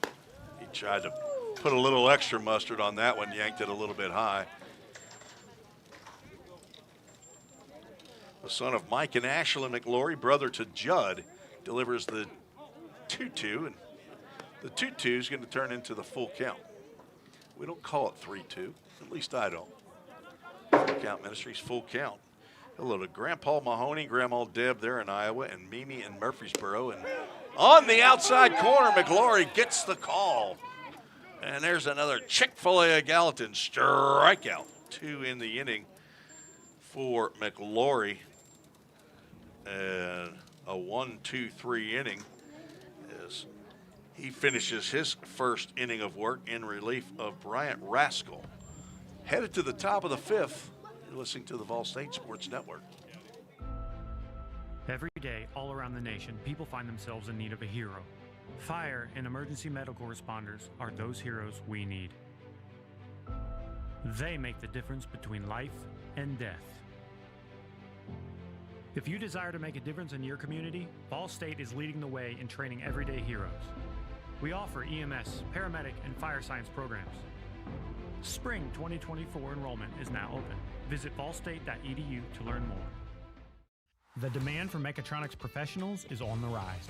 Students get to earn a wage and college credit simultaneously via our work-based learning program. This hands-on experience gives them a competitive edge in the job market. Industries like automotive, aerospace, electronics, healthcare, and even mining rely heavily on these systems. These positions offer competitive salaries and a chance to contribute to the cutting-edge technologies that are shaping the world around us. Join us in pioneering the future of manufacturing through the power of mechatronics. Visit volstate.edu to start blazing your pathway now. Classes are available now at the Gallatin and Cookeville campuses. Welcome back to Roane State Community College, where Vol State leads 10-3. 10 runs, 7 hits for Vol State. Well, they do have the hits in the errors up there. Didn't think they had it. 3 runs, 2 hits for Roane State, 2 errors. Those were in the first inning. A couple of infield errors for Roane that allowed 5 more runs to come in than should have. Alex Sterling took the brunt of that as Luke Lawson, the leadoff batter, steps in for the Pioneers, facing Trace Horn in his first full inning of work. Came on to get the last out. There's a shot to third. Miles Denton on 1 hop, gloves, throws in the dirt, and it's dug out of there by Zach Wilson. Nobody happier about that play than Miles Denton, the third baseman. He just saved another error, did Zach Wilson.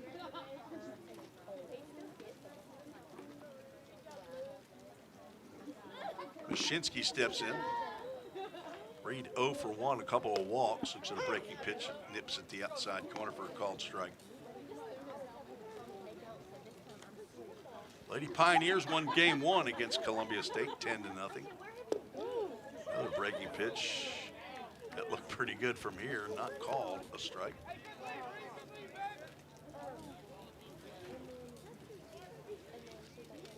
They will play game number 2.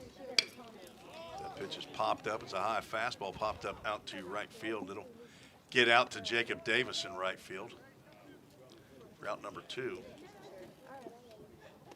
Shinsky just underneath that fastball that was above the letters. Reed now 0 for 2. Reached twice on the walks and scored both times he reached. Easton Denning will step to the plate. He's 1 for 3. Drilled a double out to right center field. Also reached on a fielder's choice. Popped out to right field.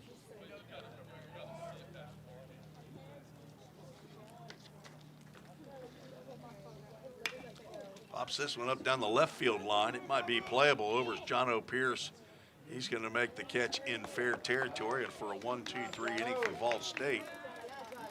And Trace Horn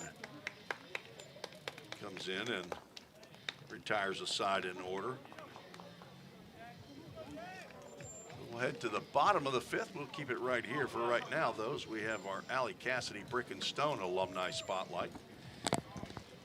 Today's Alumni Spotlight. He's got a brick in the alumni patio. Danny Wooten played all the way back in the mid-70s, 74, 75. Was a shortstop and an outfielder. And he's memorialized in the alumni brick patio just inside the fence at the Tim Garrett Baseball Complex. Thanks to Allie Cassidy Brick and Stone for their donation of a brick pallet, or a pallet of brick pavers. Thanks to my buddy Randy West, one of the owners. Keith Green, division manager. And I'll give Richard Waltz a big shout out. He's a division manager up in Clarksville, the father of Carter Waltz. Allie Cassidy Brick and Stone been around since 1879. Locations in Tennessee, Georgia, Kentucky, and Alabama. If you've got one of the 22 players, I think, that are leaving after this year, that'll be celebrated at Sophomore Day, send me an email to treesports@gmail.com. And if you haven't done so already, and I'll get you the form, you can send that form to Bobby Hudson along with $100. You'll get a brick in your son or grandson or nephew's name, and I'll be happy to personally install that in the alumni patio. Bottom of the 5th we go. Top of the order for Roane State. Jack McLaury delivers a breaking pitch inside to John O'Pierce. Pierce 0 for 1. Sees a fastball called strike.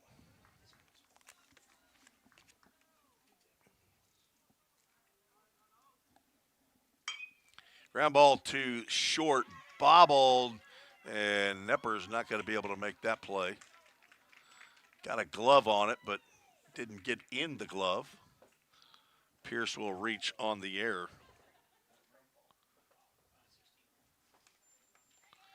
Second error of the game by the Pioneers. Allows Pierce to reach. Cade Martin, who reached on an error to start the 3rd, steps to the plate. He scored ahead of the 2-run home run by Zach Wilson as that breaking pitch misses outside.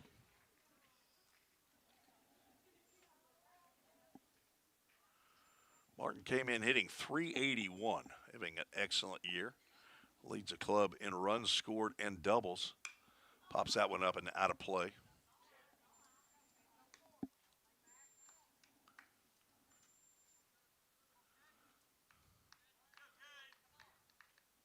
John O'Pierce with 51 hits leads Roane.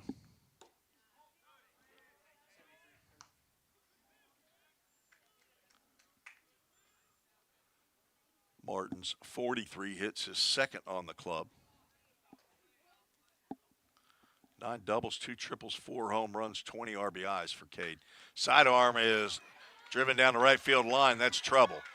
That's going to go all the way to the wall. Mashinsky gets it into second, and John O'Pierce will stay at third base. Runners now at second and third, nobody out. Some fans wanted John O'Pierce to come in and score. Down by 7, you don't want to take a chance, as you have 3, 4, and 5 coming up now. Zach Wilson, the 2-run homer, second of the year, stands in. That little wrinkle breaking pitch right there gets on that outside corner for a called strike.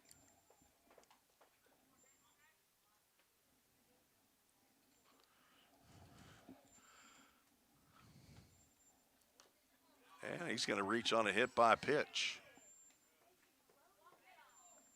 And the bases are loaded.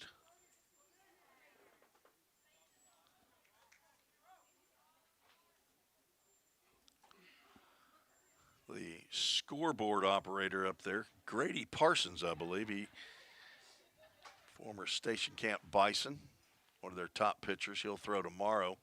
Not sure which game, but talked to him before the game. He's said he was going to run the scoreboard, and I kicked him out of here.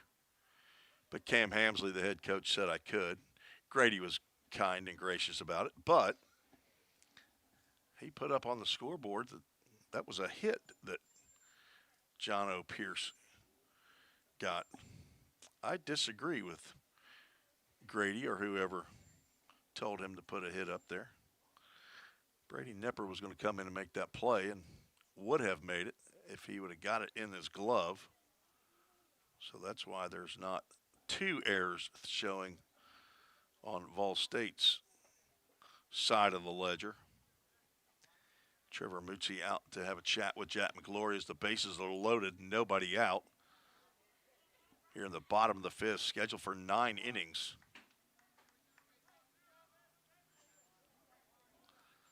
Jacob Bly 0 for 2 stands in. Ground out and a pop out. Nice pitch there, a sidearm delivery. Lands low and inside, swung over the top and missed by Bly.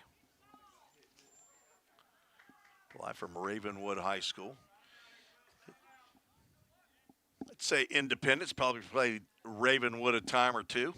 Sidearm ground ball could be 2. Knepper's going to flip to Plummer for 1 on to first for a 6-4-3. Do that double play, just what the doctor ordered. Run does come in, but you'll trade a run for 2 outs and a do that double play.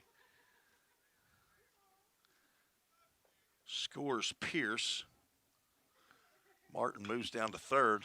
Popped up down the left field line by Jacob Davis. Over is A.J. Armstrong, and that is out number 3 quickly. So good visit there by Trevor Muzzi as he comes out and says, okay, I want you to throw 2 pitches and get 3 outs. Okay, that's what I'll do. And that's what happens. 10-4. Good buddy, as all the law enforcement people out there would say, is the score after 5. Going to the top of the 6th. You're listening to the Vol State Sports Network.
Four, 5, and 6 due up for the Pioneers here in the top of the 6th inning.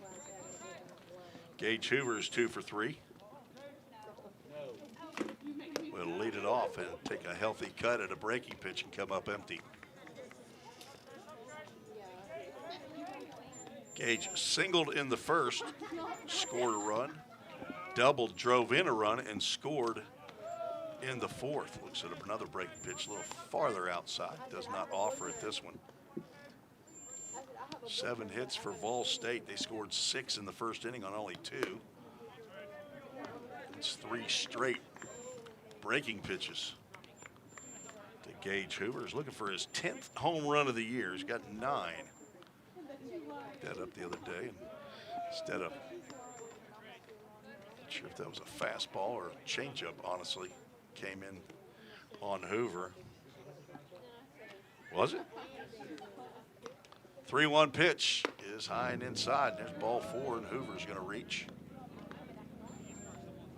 Assistant coach Garrett Dalton, former Roane State player, is going to ask for time and go out and have a chat with Trace Horn, a relief pitcher for Roane State.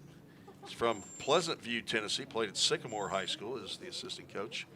Garrett Dalton did a little bit of research on him. He is a former Raider player. I believe he was a pitcher. Devin Thrain will await his 4th plate appearance. It's the first base runner to reach on Horn, who came in the bottom of the 4th with a runner on. Got Brady Nepper to ground out, then got Luke Lawson to begin the top of the 5th as a ground out, and a couple fly out and a pop out. But Gage Hoover reaches for the first time against Horn. There's a smash and gloved by Denton, and throws over to second for 1, gets the lead runner. What a play by Denton. Every time he dives for the ball, though, his sunglasses come off his hat. I think it's the ball coming out of his glove. That ball was smashed. Thrain reaches on the fielder's choice. Hoover's out 6-4. Pretty quick turn by Bly at second as well, but Thrain runs well and beat the return throw. That brings up Drew Plummer. Plum hit his 4th home run of the year right off the top of the fence in right field. Drove in Hoover. He is 1 for 3, scored twice, driven into, backs away from that inside fastball.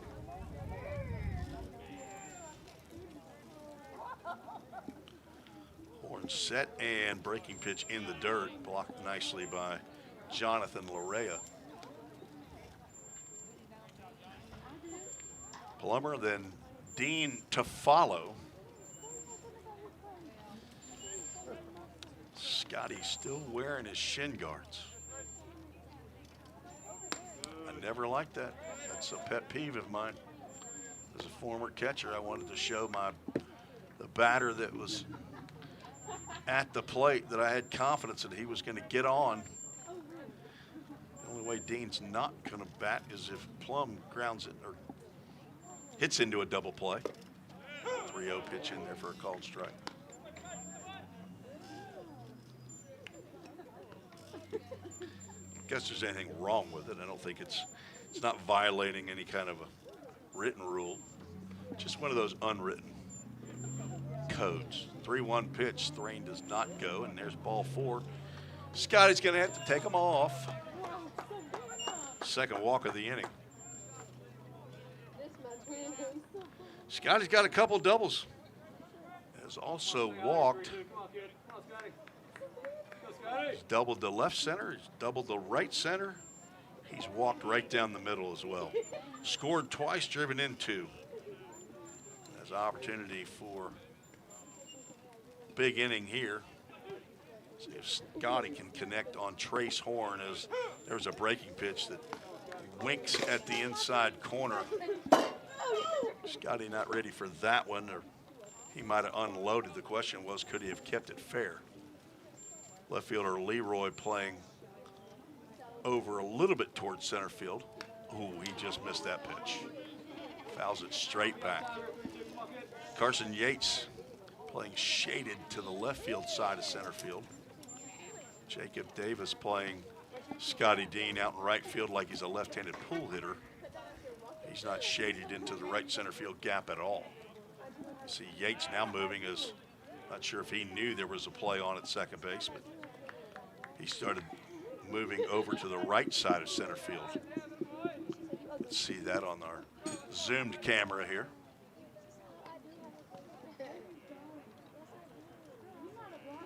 Oh, 2 pitch is low and outside.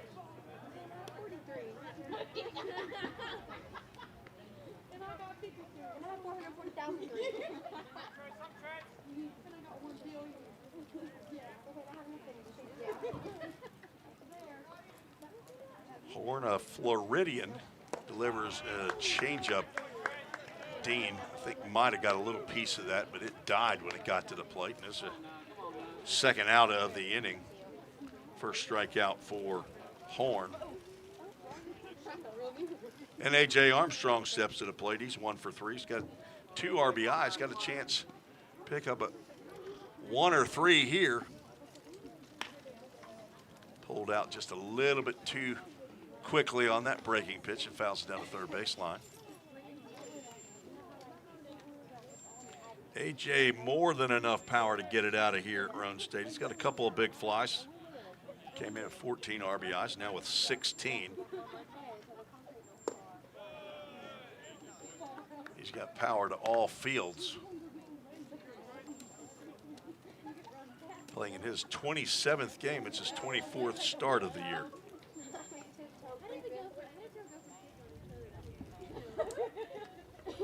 And that's the breaking pitch.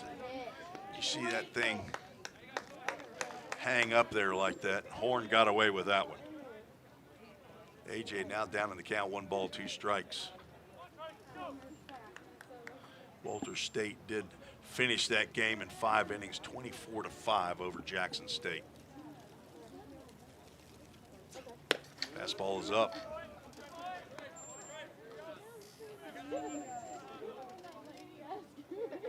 Walter State, I think now 5th or 6th in the country in Division I JUCO baseball. 2-2 pitch.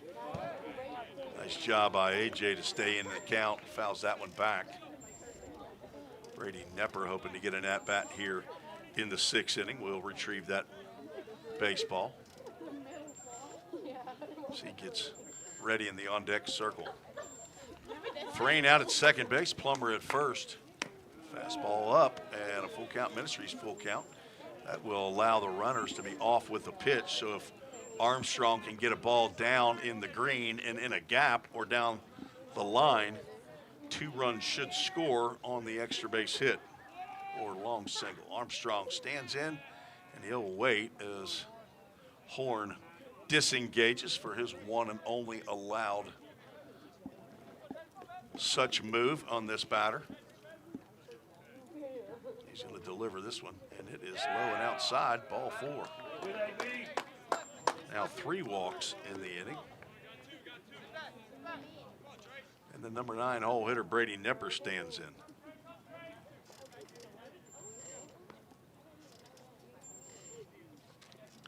Brady's dad, Gary's here. He got here early.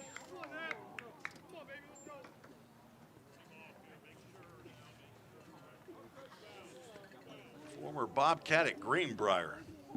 Steps in on the right-handed batter's box and looks at a breaking pitch outside for ball 1. Brady will be participating in sophomore day. 5'10", 170-pound sophomore, transferred from Cumberland University after a semester. Catches the inside corner. Son of Stacy Chapman, grandson of Nana in Springfield, granddaddy and grandma, they're down in Jackson, Tennessee. Nepper's going to take, no, he's not. They're going to say he did not get out of the way. Jim McGuire's going to come in shaking his head like Nepper did not lean over the plate. There's no way. He didn't even move. But this home plate umpire, the only thing he's going to can stand on is that he didn't make an attempt to get out of the way of it. It definitely was not a strike. Matthew McCarty is going to say he's got to stay right here.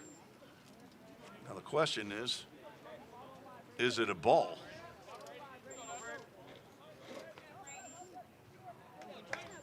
Trace Horn says, hey, I need a baseball.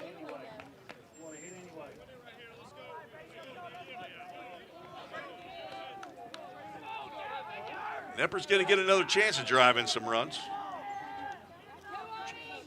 Could have done it by a hit by a pitch, but fastball misses up now. And the count, I assume, goes 3-1. They're showing 2-2 on the board. I don't know if it's called a strike just because he doesn't get out of the way or not. It's in the dirt and coming home. Sliding in safely is Thrain. The throw gets away. A wild pitch is going to score Devin Thrain. Everybody else moves up 90 feet.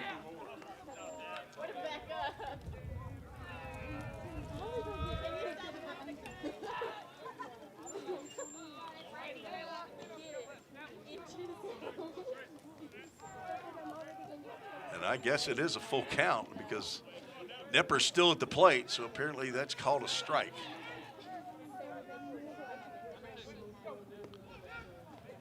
Full count Ministries, full count. Runners at second and third, 2 outs, and there is ball 4. The 4th walk. That will load the bases again, and Cam Hamsley out of the Roane State bullpen. And I think we're going to have another pitching change. He looks back over his left shoulder and sees if somebody's coming with him, and they are. So we'll take a break. We'll be right back, tell you about the new pitcher when we return on the Ball State Sports Network.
Luke Lawson with the bases loaded to face the new pitcher, Carter Davis. Carter from Brentwood, Tennessee. Ravenwood High School as well. Throws the first pitch to Lawson outside. Luke is 0 for 3, batting for the 5th time here in the 6th inning. Bases are loaded. There's a fastball that winks at the outside corner for a called strike.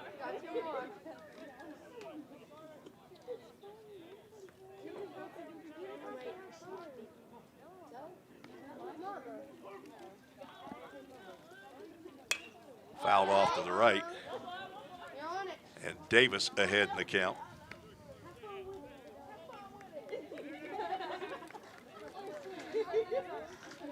Four walks in the inning, the undoing for Trace Horn.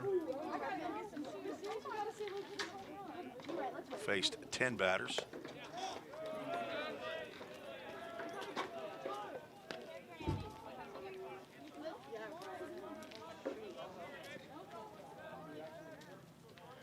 Davis's 8th appearance of the year, all in relief, 10.29 ERA, 7 innings of work. And he spikes one into the ground as he looked like he was trying to step on one. Well, a full count, Ministries full count. Bases loaded, 2 outs, 1 run in. All 3 runners on base are the responsibility of Trace Horn. 9 walks in the 7 innings. There's strike 3 on the outside corner as Luke Lawson goes down looking. That pitch close enough for our home plate umpire. That's the 3rd out as 3 runners are stranded. 1 does come in. There were no hits in the inning, no errors. Ball State leads 11-4 as we move to the bottom of the 6th.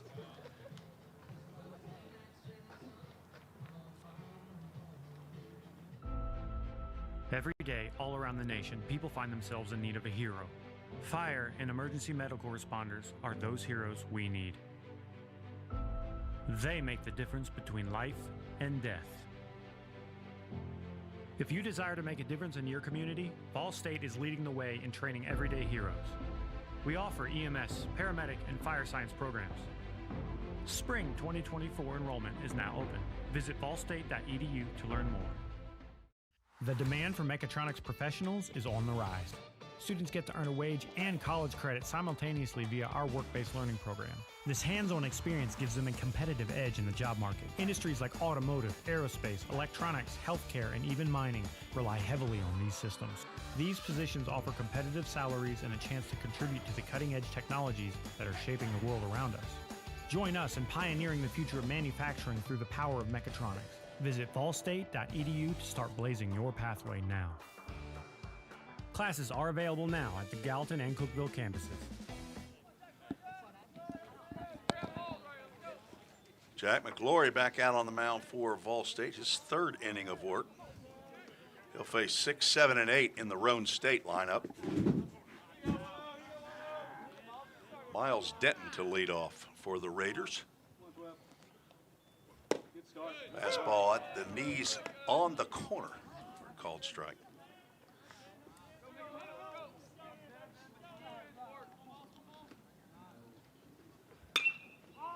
Breaking pitch popped out to right field. Reed Mashinsky hopping around out there, and he's under it for out number 1.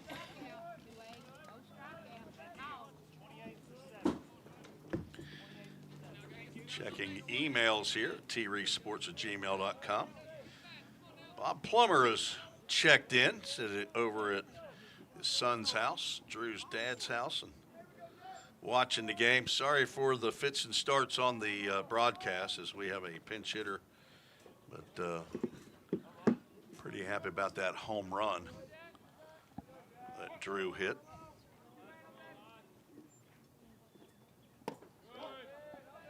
Left-handed pinch hitter Owen Hutchison, freshman from Burns, Tennessee, will hit for Brady Leroy.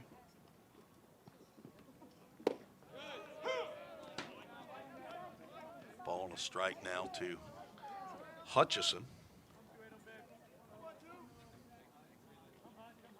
Hutchison hitting .305. Left-handed hitter.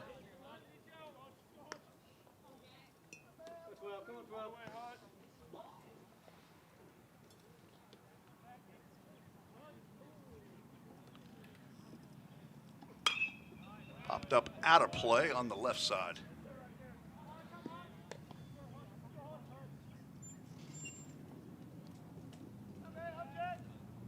Hutchison, 25 hits, 3 doubles, 2 triples and a home run. Ground ball to the right side. Denning, couple hops. He'll glove and underhand flip to Jack McGlory for out number 2.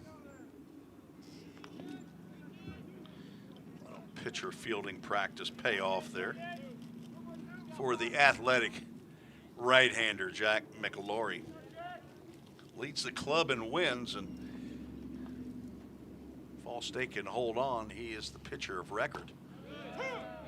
Pitch gets in there to Carson Yates for a called strike. Heading to Milligan to continue his athletic and academic career.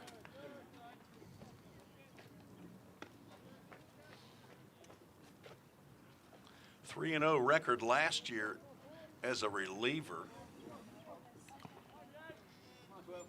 5-1. Tied for third, I believe,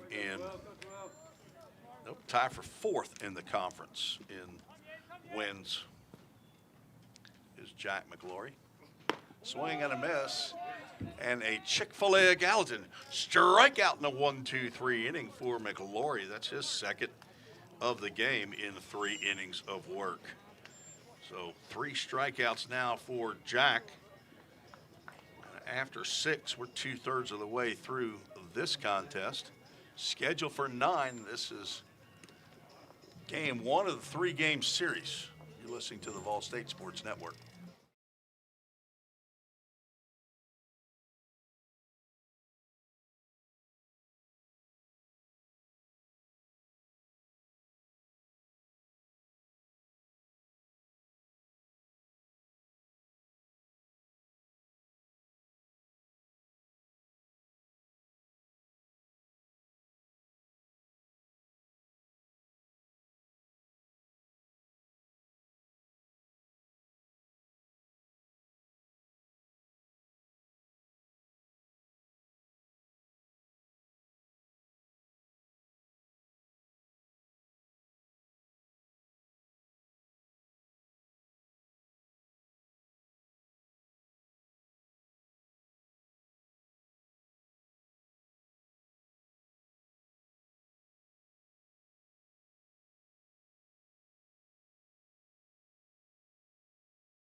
Few changes for Roane State here.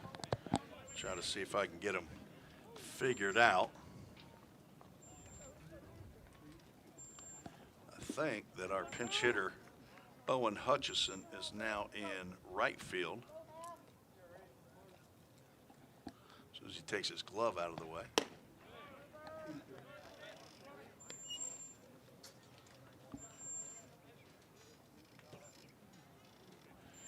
It is Owen Hutchinson's in right field. Jacob Davis moves over to left field. Reed Mashinsky fouls another pitch off. Down in the count 1-2 now.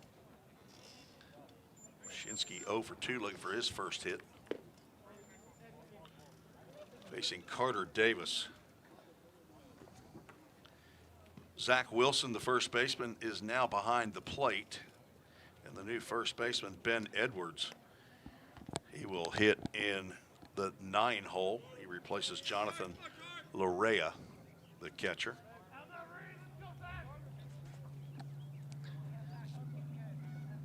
Hopefully you're taking notes. There will be a test later. Fastball misses out. 2 balls, 2 strikes. Top of the 7th as the Geese go by. Just a couple, not a whole flock. Breaking pitch called strike 3 on that outside corner. A perfectly placed breaking pitch. Back-to-back backward case for Carter Davis. That'll bring Easton Denning to the plate. He's facing nothing but right-handers today. He's 1 for 4. It's Denning time right now. I'm going to call. I'm using my yard card right here. Let's see if Carter Davis gets one inside to him, but he does have power to all fields.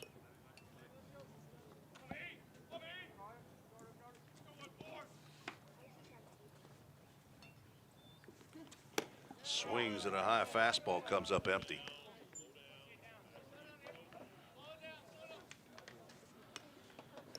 Easton's 6'3", 215 pounds. He's a biology major. He's from Warren County High School. That's in McMinnville. It's where all his folks are that are watching in. Breaking pitch. He was not ready for that one. It might have been the one he was going to pop out of here. Terry's a pharmacist working. Got the game on. Hopefully they can hear me okay. I'm not sure if they can see it all that well. Sierra Denning is his mother. Swing and a miss, and there goes my yard card, and down goes Denning as he strikes out swinging. Davis has faced 3 batters. He struck all 3 of them out. Gage Hoover stands in. Easton has 3 younger siblings. They're probably all in school. Pappy and Nani, Papa and Grana there in McMinnville. Stacy and Gigi, they hang out in Dunlap, Tennessee. Hoover looks at a breaking pitch outside. It's called a strike.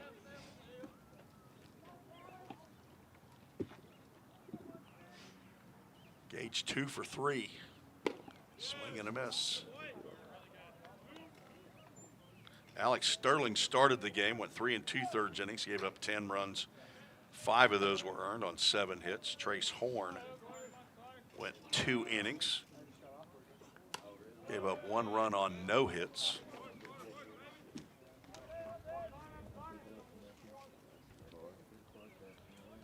Sterling walked 5 and Horn walked 4. That ball's hit off the end of the bat out to Brady Davis. That's a 1-2-3 inning for Roane State. We'll go to the bottom of the 7th. Remember, this is a 9-inning game, so we still have a few more innings to go. You're listening to the Vol State Sports Network.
Welcome back to Roane State. You're listening to the Vol State Sports Network on YouTube.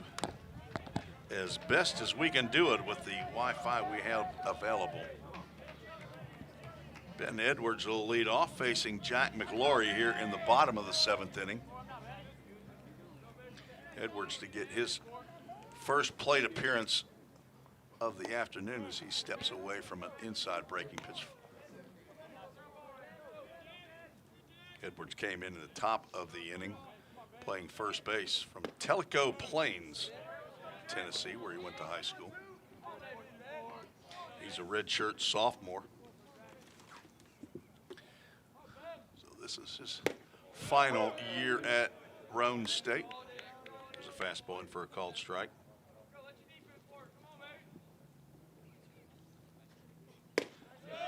Slider for a called strike.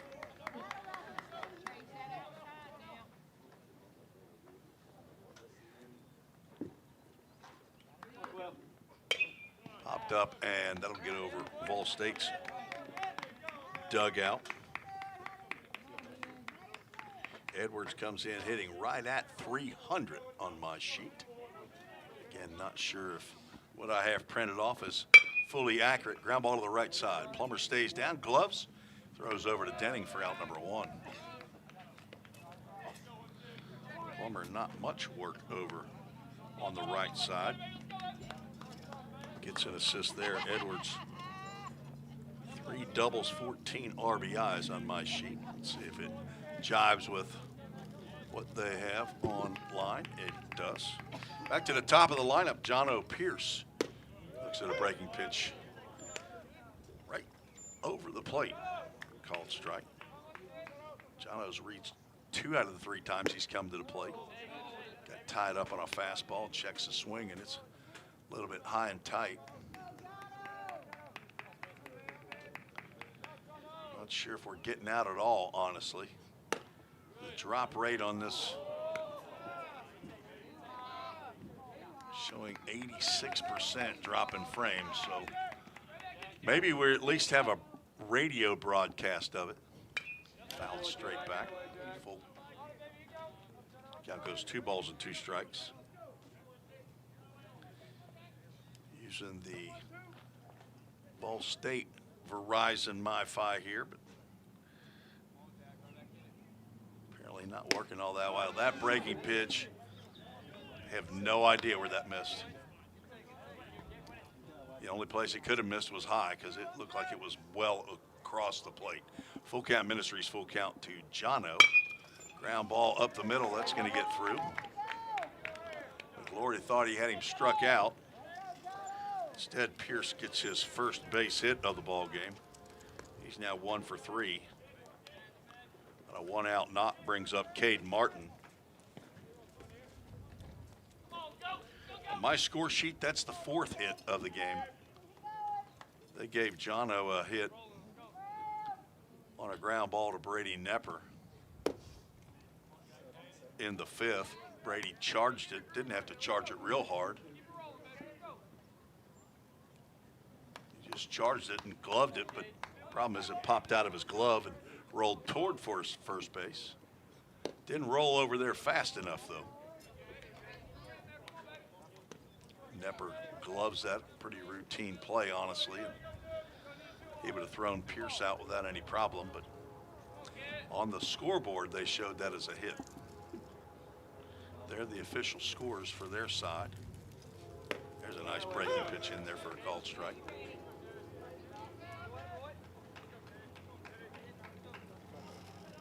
Morton, 9 doubles. That leads the Raiders. 2 triples, 4 home runs, 20 RBIs. Breaking pitch misses down. McGlory in danger of putting 2 on after getting the first out. Ground ball base hit up the middle by Pierce. He's a pitch away from getting out of the inning. Already have one dude at double play. It's popped up and out of play on the right side as I do see some movement in the Vol State bullpen. We'll have a full count Ministries full count. After the game, we'll have the Toyota of Gallatin player of the game and the full count Ministries verse of the game. Jack McGlory checking with our home plate umpire to make sure of the count. I think they agreed that it is full. Another full count first pitch foul ball. That will get out of play down the right side. Sun peeking back out. A lot of clouds straight ahead of us. Wind blowing left to right. So if you can get it up in the air and out to the right side, you got a chance of getting one out of here. Swing and a miss. A Chick-fil-A of Gallatin strikeout. Sits down Martin. 4th strikeout of the game for Jack McGlory. And now 2 outs. Brings up the now catcher, Zach Wilson. He's run the gamut. Laid down a sacrifice bunt in the 1st inning, down by 6. Hit a 2-run homer in the 3rd. And then was hit by a pitch right on the hand. Looks at a breaking pitch over for a called strike. Let's get that count off.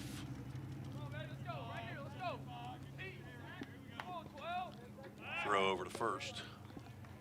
Pierce back in, and they say that he lifted off the base as Denning kept the ball on his back.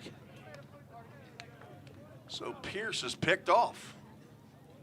I was looking down. I had totally given up on that, but all of a sudden a big old yell from the Pioneer dugout, and that's a pickoff of Jono Pierce.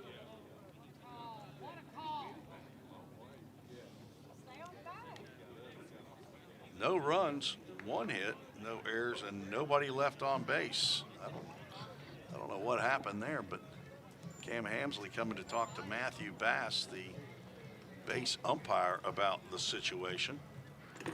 We'll go to a break, heading to the top of the 8th. You're listening to the Vol State Sports Network.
Devin Thrain, Drew Plummer, and Scotty Dean to face a new pitcher.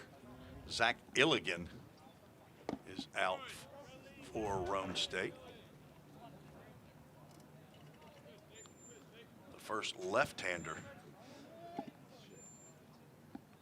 offered by Cam Hamsley. Carter Davis pitched to 4 batters and retired all 4, striking out 3 of them. He goes an inning and a third. No runs, no hits. Probably trying to save him. Thrain hits one high out the left field. Jacob Davis back, and then now he's got to come in and into left center field, makes the catch. Thrain misses the 2-0 pitch. He flies out for the second time. He's 0 for 4. Drew Plummer, 2-run homer in the 4th. 1 for 3 stands in.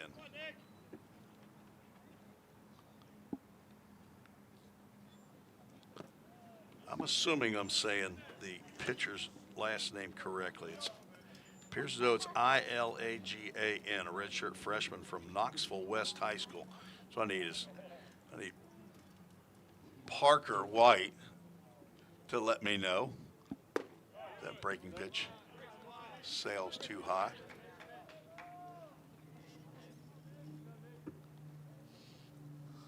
Parker White, former Knoxville West performer. Illigan's not going to wow you with velo. No question about that. This is only his 6th appearance of the year. He's got 14 innings under his belt, 7 hits, only 1 run. He's got below a 1 ERA. It's .64. So he is baffled. He's got 12 strikeouts in his 14 innings of work. Has walked 5 batters. Started 2 games. This is his 6th appearance. There is a walk to Plum. Second time in a row he's drawn a base on balls. That brings Scotty Dean to the plate. 1 on and 1 out. Here in the top of the 8th inning, we are scheduled for 9. Fall State trying to get game 1 of the 3-game series.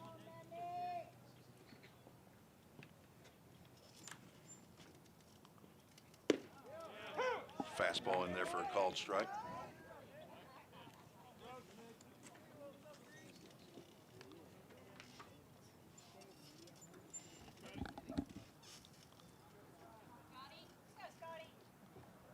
Dean, the transfer from Chattanooga State, from Clarksville. High fly ball out to right field. Owen Hutchison has a beat on that. He's going to make the catch for out number 2.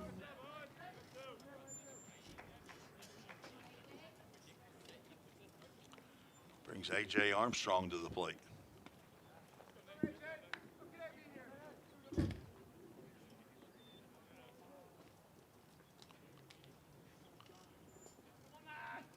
Armstrong 1 for 3. See if Plum takes off. He does. Pitch is taken for a strike, no throw, as Plum was off with the first movement. Armstrong down to the count 0-1, but now a runner at second base.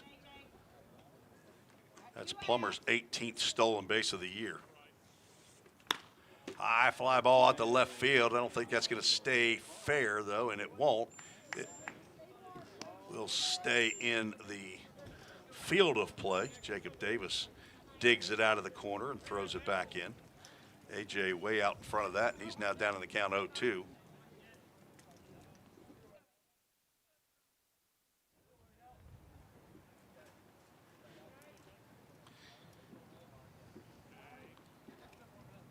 Zach Illigan is Plummer's going to run. Ground ball to short. Pierce gloves it, stands tall, and throws Armstrong out at first base. Plummer was going to score on that if there was any bobble, but a 6-3 ends the. I say that's the 8th. It is the 8th. I didn't clear out all my innings on my score sheet since Vol State batted around in that first inning. So have to get the whiteout out. Between the top of the eighth and the bottom of the eighth, use that as the let you know about the number 8 that is retired. Not retired, it's not used. The number 8 for Vol State belonged to a young man named Hayden Schrum, the right-hander out of Macon County High School, and played at Vol State for Mike Crosland 2006 and 2008. 2009, he contracted leukemia, passed away a year later, May 26, 2010. And his family got a sign and put it out on the left field wall. If you're at Pioneer Field at the Tim Garrett Baseball Complex, you'll see that out there. And the motto on that says, "No regrets." So shout out to David Hayden Schrum. He also has a brick in the alumni brick patio. So shout out to the Schrum family. And the number 8 not worn by a Vol State baseball player in honor of Hayden.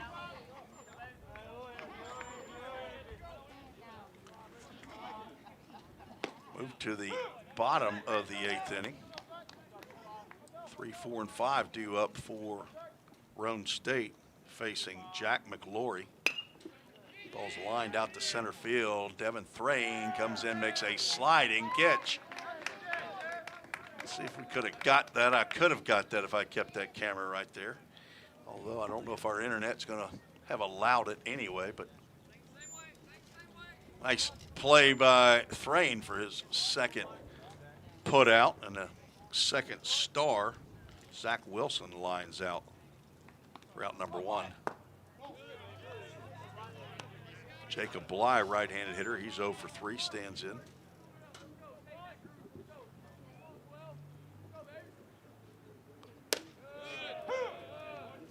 Breaking pitch on the outside corner.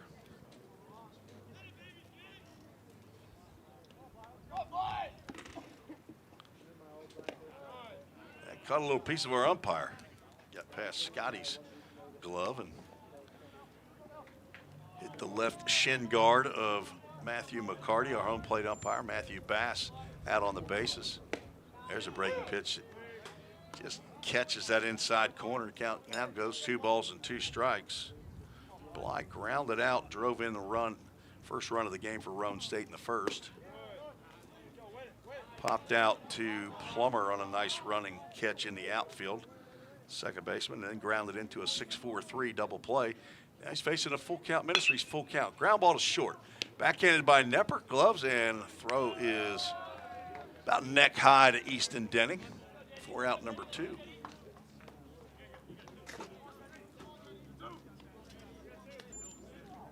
Not sure if Nepper's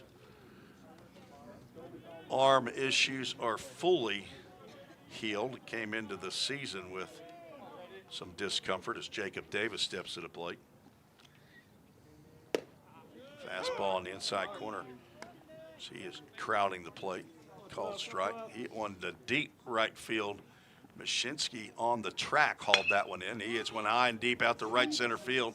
Back goes Thrain. He's still going. He's going to watch that one hit off the base of the wall. Mashinsky's going to pick that one up. Davis not stopping at second. He's going to stand up at third with a 2-out triple. Vol State lucky that one didn't get out of the park. Happy to see Davis standing at third base and not rounding third, heading for home. I thought that ball had home run distance, but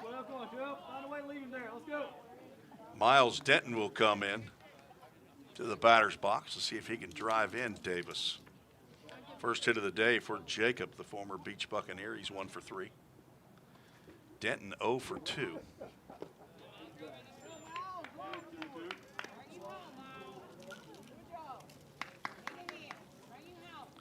Gage Hoover's out in left, Thrain in center, Mashinsky in right. A.J. Armstrong at third, Brady Nepper at short.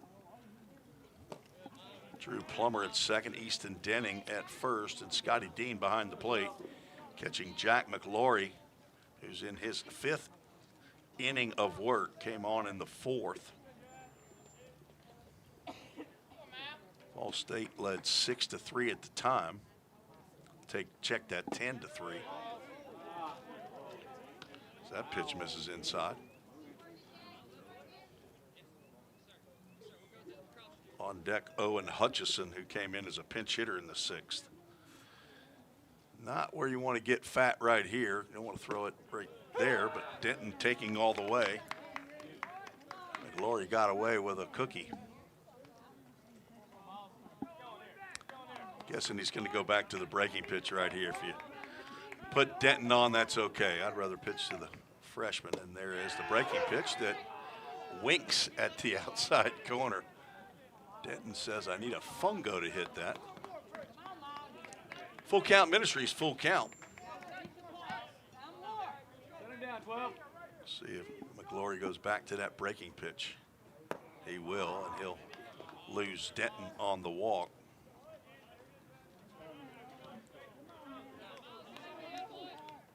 First walk of the game by McGlory. Puts runners at first and third. And Hutchison, who grounded out to Easton Denning in his only plate appearance, steps to the plate. Left-handed hitter.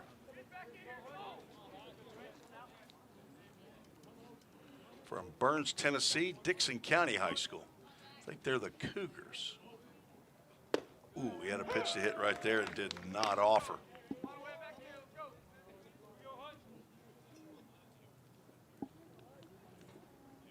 I apologize about the internet. I have no control. Nice breaking pitch there, and McGlory's gotten ahead in the count 0-2. The true freshman, Owen Hutchison.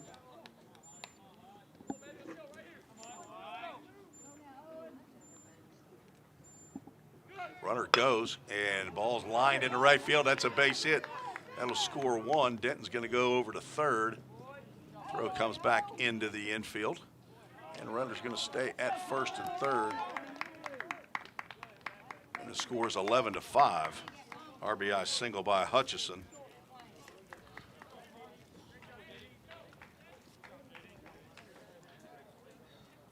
So Davis comes in to score. 2 hits now in the inning. Brings up Carson Yates.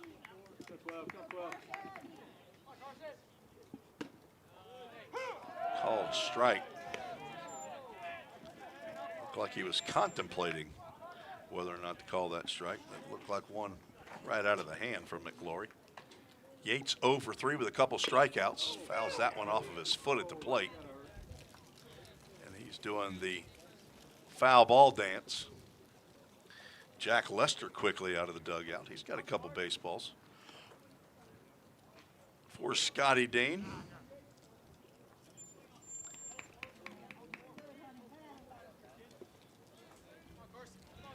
Yates, redshirt sophomore from Chattanooga Baylor High School.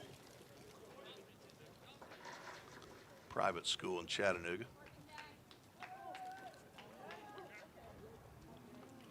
On deck, Ben Edwards, the catcher.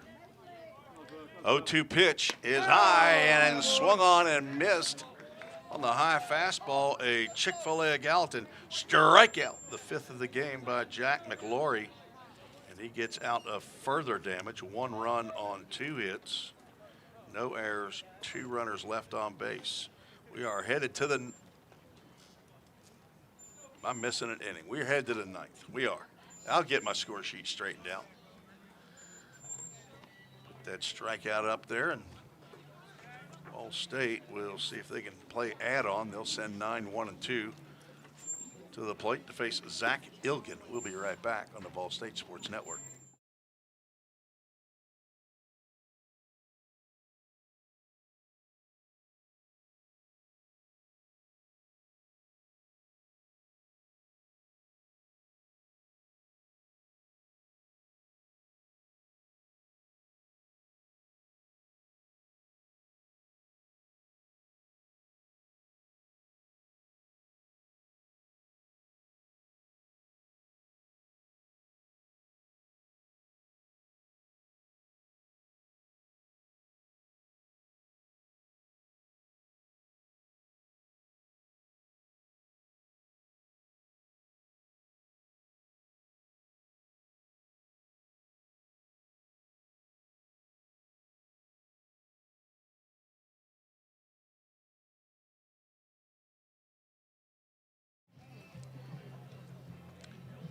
all squared away. We are going to the top of the ninth.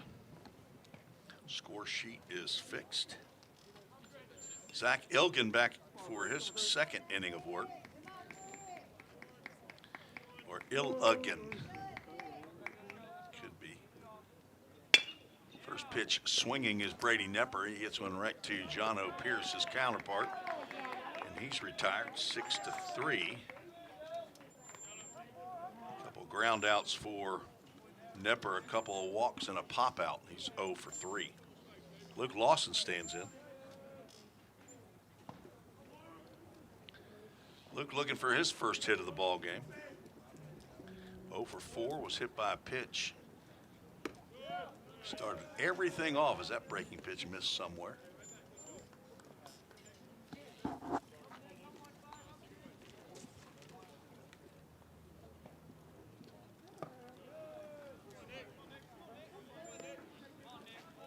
Luke is an on-base machine. He gets on at a 476 clip, came in hitting 311. This is his 20th game of the year. His 16th start. He looks at a strike at the letters on the inside corner. Good pitch by Illigan. 14 hits, all singles for Lawson. Picked up his 13th stolen base of the year in the first. That pitch apparently called high because that pitch in the outer portion of the plate has been called a strike. 3-1 count to Lawson. Another ground ball to short. Gloved by Pierce. He throws on the run. Nice strong arm there. And the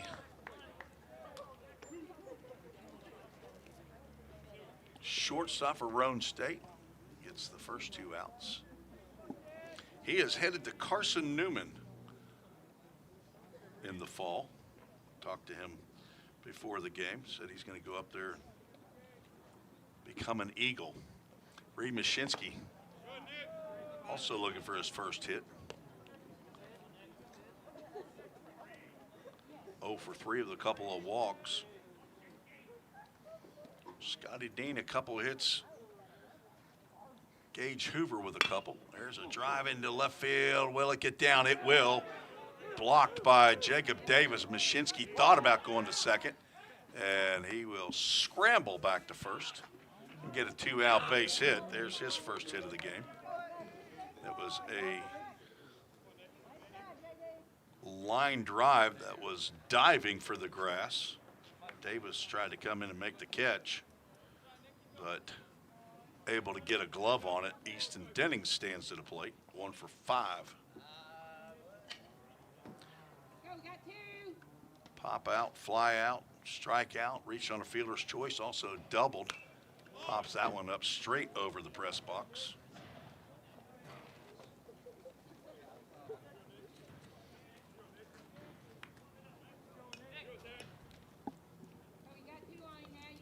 He does not have an RBI in the game.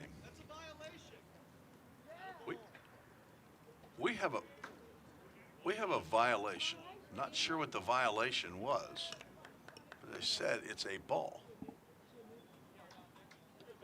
Well, apparently it's a pitch clock violation. It's the only thing I can think.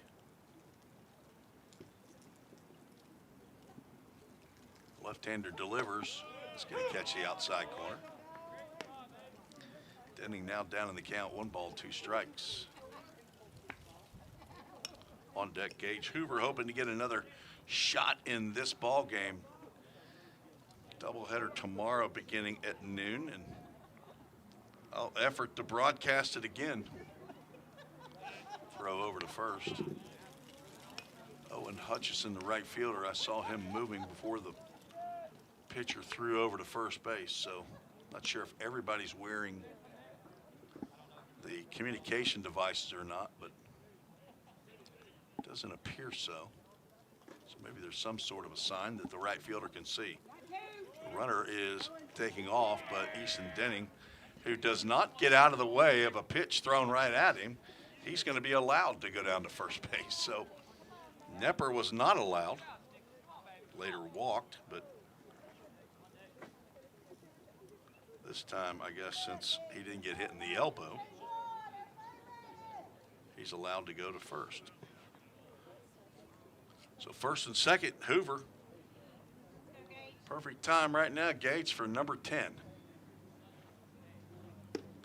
Fastball outside. Not a hittable pitch for Gage. Son of Mike and Angie Hoover. He's going to have a brick in that alumni patio.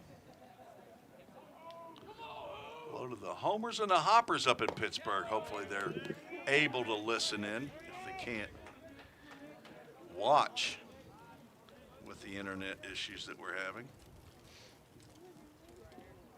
Have to find out if the audio portion works. 2-0 pitch. That is drilled foul. Gage almost looked like he decided to swing at that at the last second. All arm swing right there.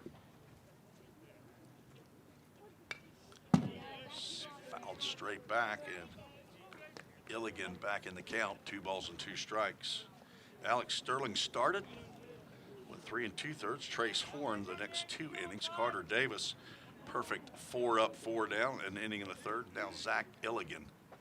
That ball's lifted out to right field. Back goes Hutchison, but looks like he has plenty of room, and he'll have to turn around and make the catch. So it was eventful, but the result is a fly out to right field to end the inning. No runs, 1 hit, no errors, 2 runners left on base. Headed to the bottom of the ninth. Ball State trying to hang on. Leading 11-5. You're listening to the Vol State Sports Network.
Summit Concrete call to the bullpen for the Pioneers. Caden Blackford, 6'2", 180-pound redshirt sophomore from White House, Tennessee. Went to White House High School.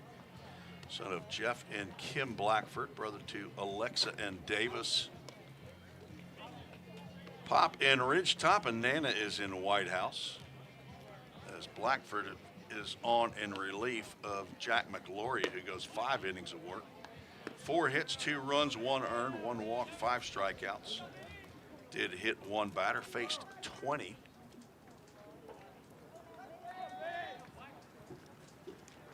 Blackford on for his team-leading 16th appearance. He'll face 9, 1, and 2 in the Roane State lineup. There's a breaking pitch. Catches that outside corner for a called strike.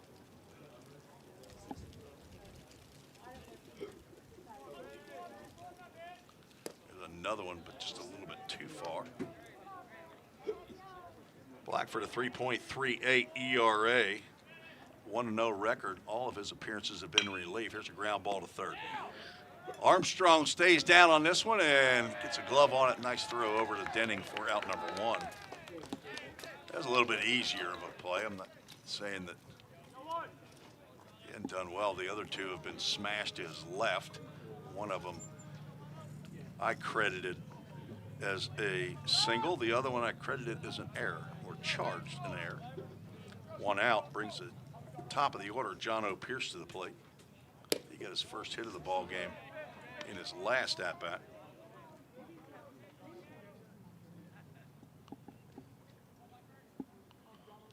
Ball State trying to get their 29th win of the year. And their 9th in conference play come in. Both teams 8 wins in conference. Ball State 8-11, Roane State 8-13. They're 8th and 9th in the conference. Ground ball to Armstrong again. Again, he stays down, gets it in the glove and throws it over. Scotty Dean, for some reason, jumping up and down like that was the last out of the. I think maybe he and A.J. Armstrong are having a little fun together. A.J. also raised his hands, hopped up in the air. Pierce retired. Now Ball State looking for the last out of the ball game. Caden Blackford delivering breaking pitch after breaking pitch after breaking pitch. And Caden Martin looks at the first one. He's got a couple of hits in 4 at-bats. Fouls that one off. No save situation for Blackford, but trying to nail down a win. Ball State scored 6 in the first, 4 in the fourth, 1 more in the sixth. That's their 11 runs. Roane State 1 in the bottom of the first. There's a fastball. 1 in the first, 2 in the third. At that point, score was 6-3, but Ball State put 4 on the board in the top of the fourth to take it 10-3. That's popped up in the infield. That should do it. Drew Plummer is going to make the one-handed grab for out number 3. And this game belongs to the Pioneers. Ball State gets the 11-5 win in a game that takes 3 hours and 43 minutes. Check that, 2 hours and 42 minutes. Had to scramble with the Central and Eastern time. We'll make this game go final. 11-5, Ball State moves to 29-13 overall. And gets another half game up on Roane State. Roane State falls to 8-14 in conference play and 22-22, I believe. That may be wrong, but that's the way it's showing right now in Presto Sports. Winning pitcher Jack McGlory picks up his 6th victory. Losing pitcher is Alex Sterling. He falls to 3-4. Our Toyota of Gallatin player of the game. I think McGlory picked it up the last time he came out there. Let's see. Gage Hoover with an RBI, 2 hits. Drew Plummer with 2 RBIs and a home run. Scotty Dean 2 for 4 and 2 runs scored, 2 RBIs. I think I'm going to have to go back with Jack McGlory. Picks up his 6th victory of the year, 5 innings in the middle, 4 hits, 2 runs, only 1 earned, walked 1, struck out 5. Jack McGlory is our Toyota of Gallatin player of the game. Congratulations to Jack. Go over and see my friend Emily Smith. She'll walk you around the lot and let you look at a brand new Toyota vehicle. You can't have one unless you pay for it, but you can look at them all you want. And now our Full Count Ministries verse of the game, found in 1 Corinthians chapter 2, verse 9. Says, however, as it is written. So obviously, however means there was something written before that. What no eye has seen, what no ear has heard, and what no human mind has conceived, the things God has prepared for those who love him. That's what he wants. He wants us to love him and to love others. Those are the top 2 commandments. Love God, love others. That's your Full Count Ministries verse of the game. As Fall State gets game 1 of the 3-game series, 11-5.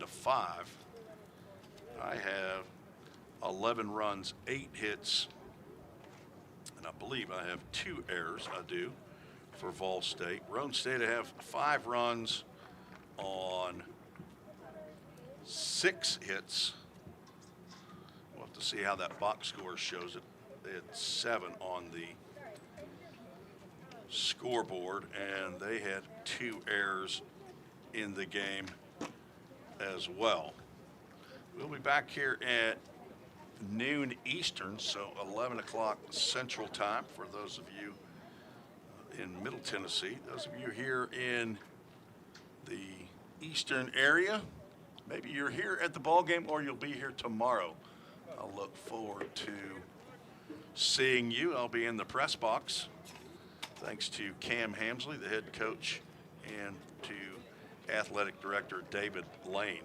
Well, that'll do it for game 1 here on a Friday afternoon. Game that takes 2 hours and 42 minutes under 54 degrees cloudy here in Rockwood or Harriman, Tennessee. Ball State gets the win 11-5 over the Roane State Raiders. For President Dr. Wendy Tostenson, Athletic Director Bobby Hudson, and Head Coach Jim McGuire, this is Tim Reese saying God bless you. Thank you for joining me as best you could on this broadcast on the Vol State Sports Network. Good night, everybody.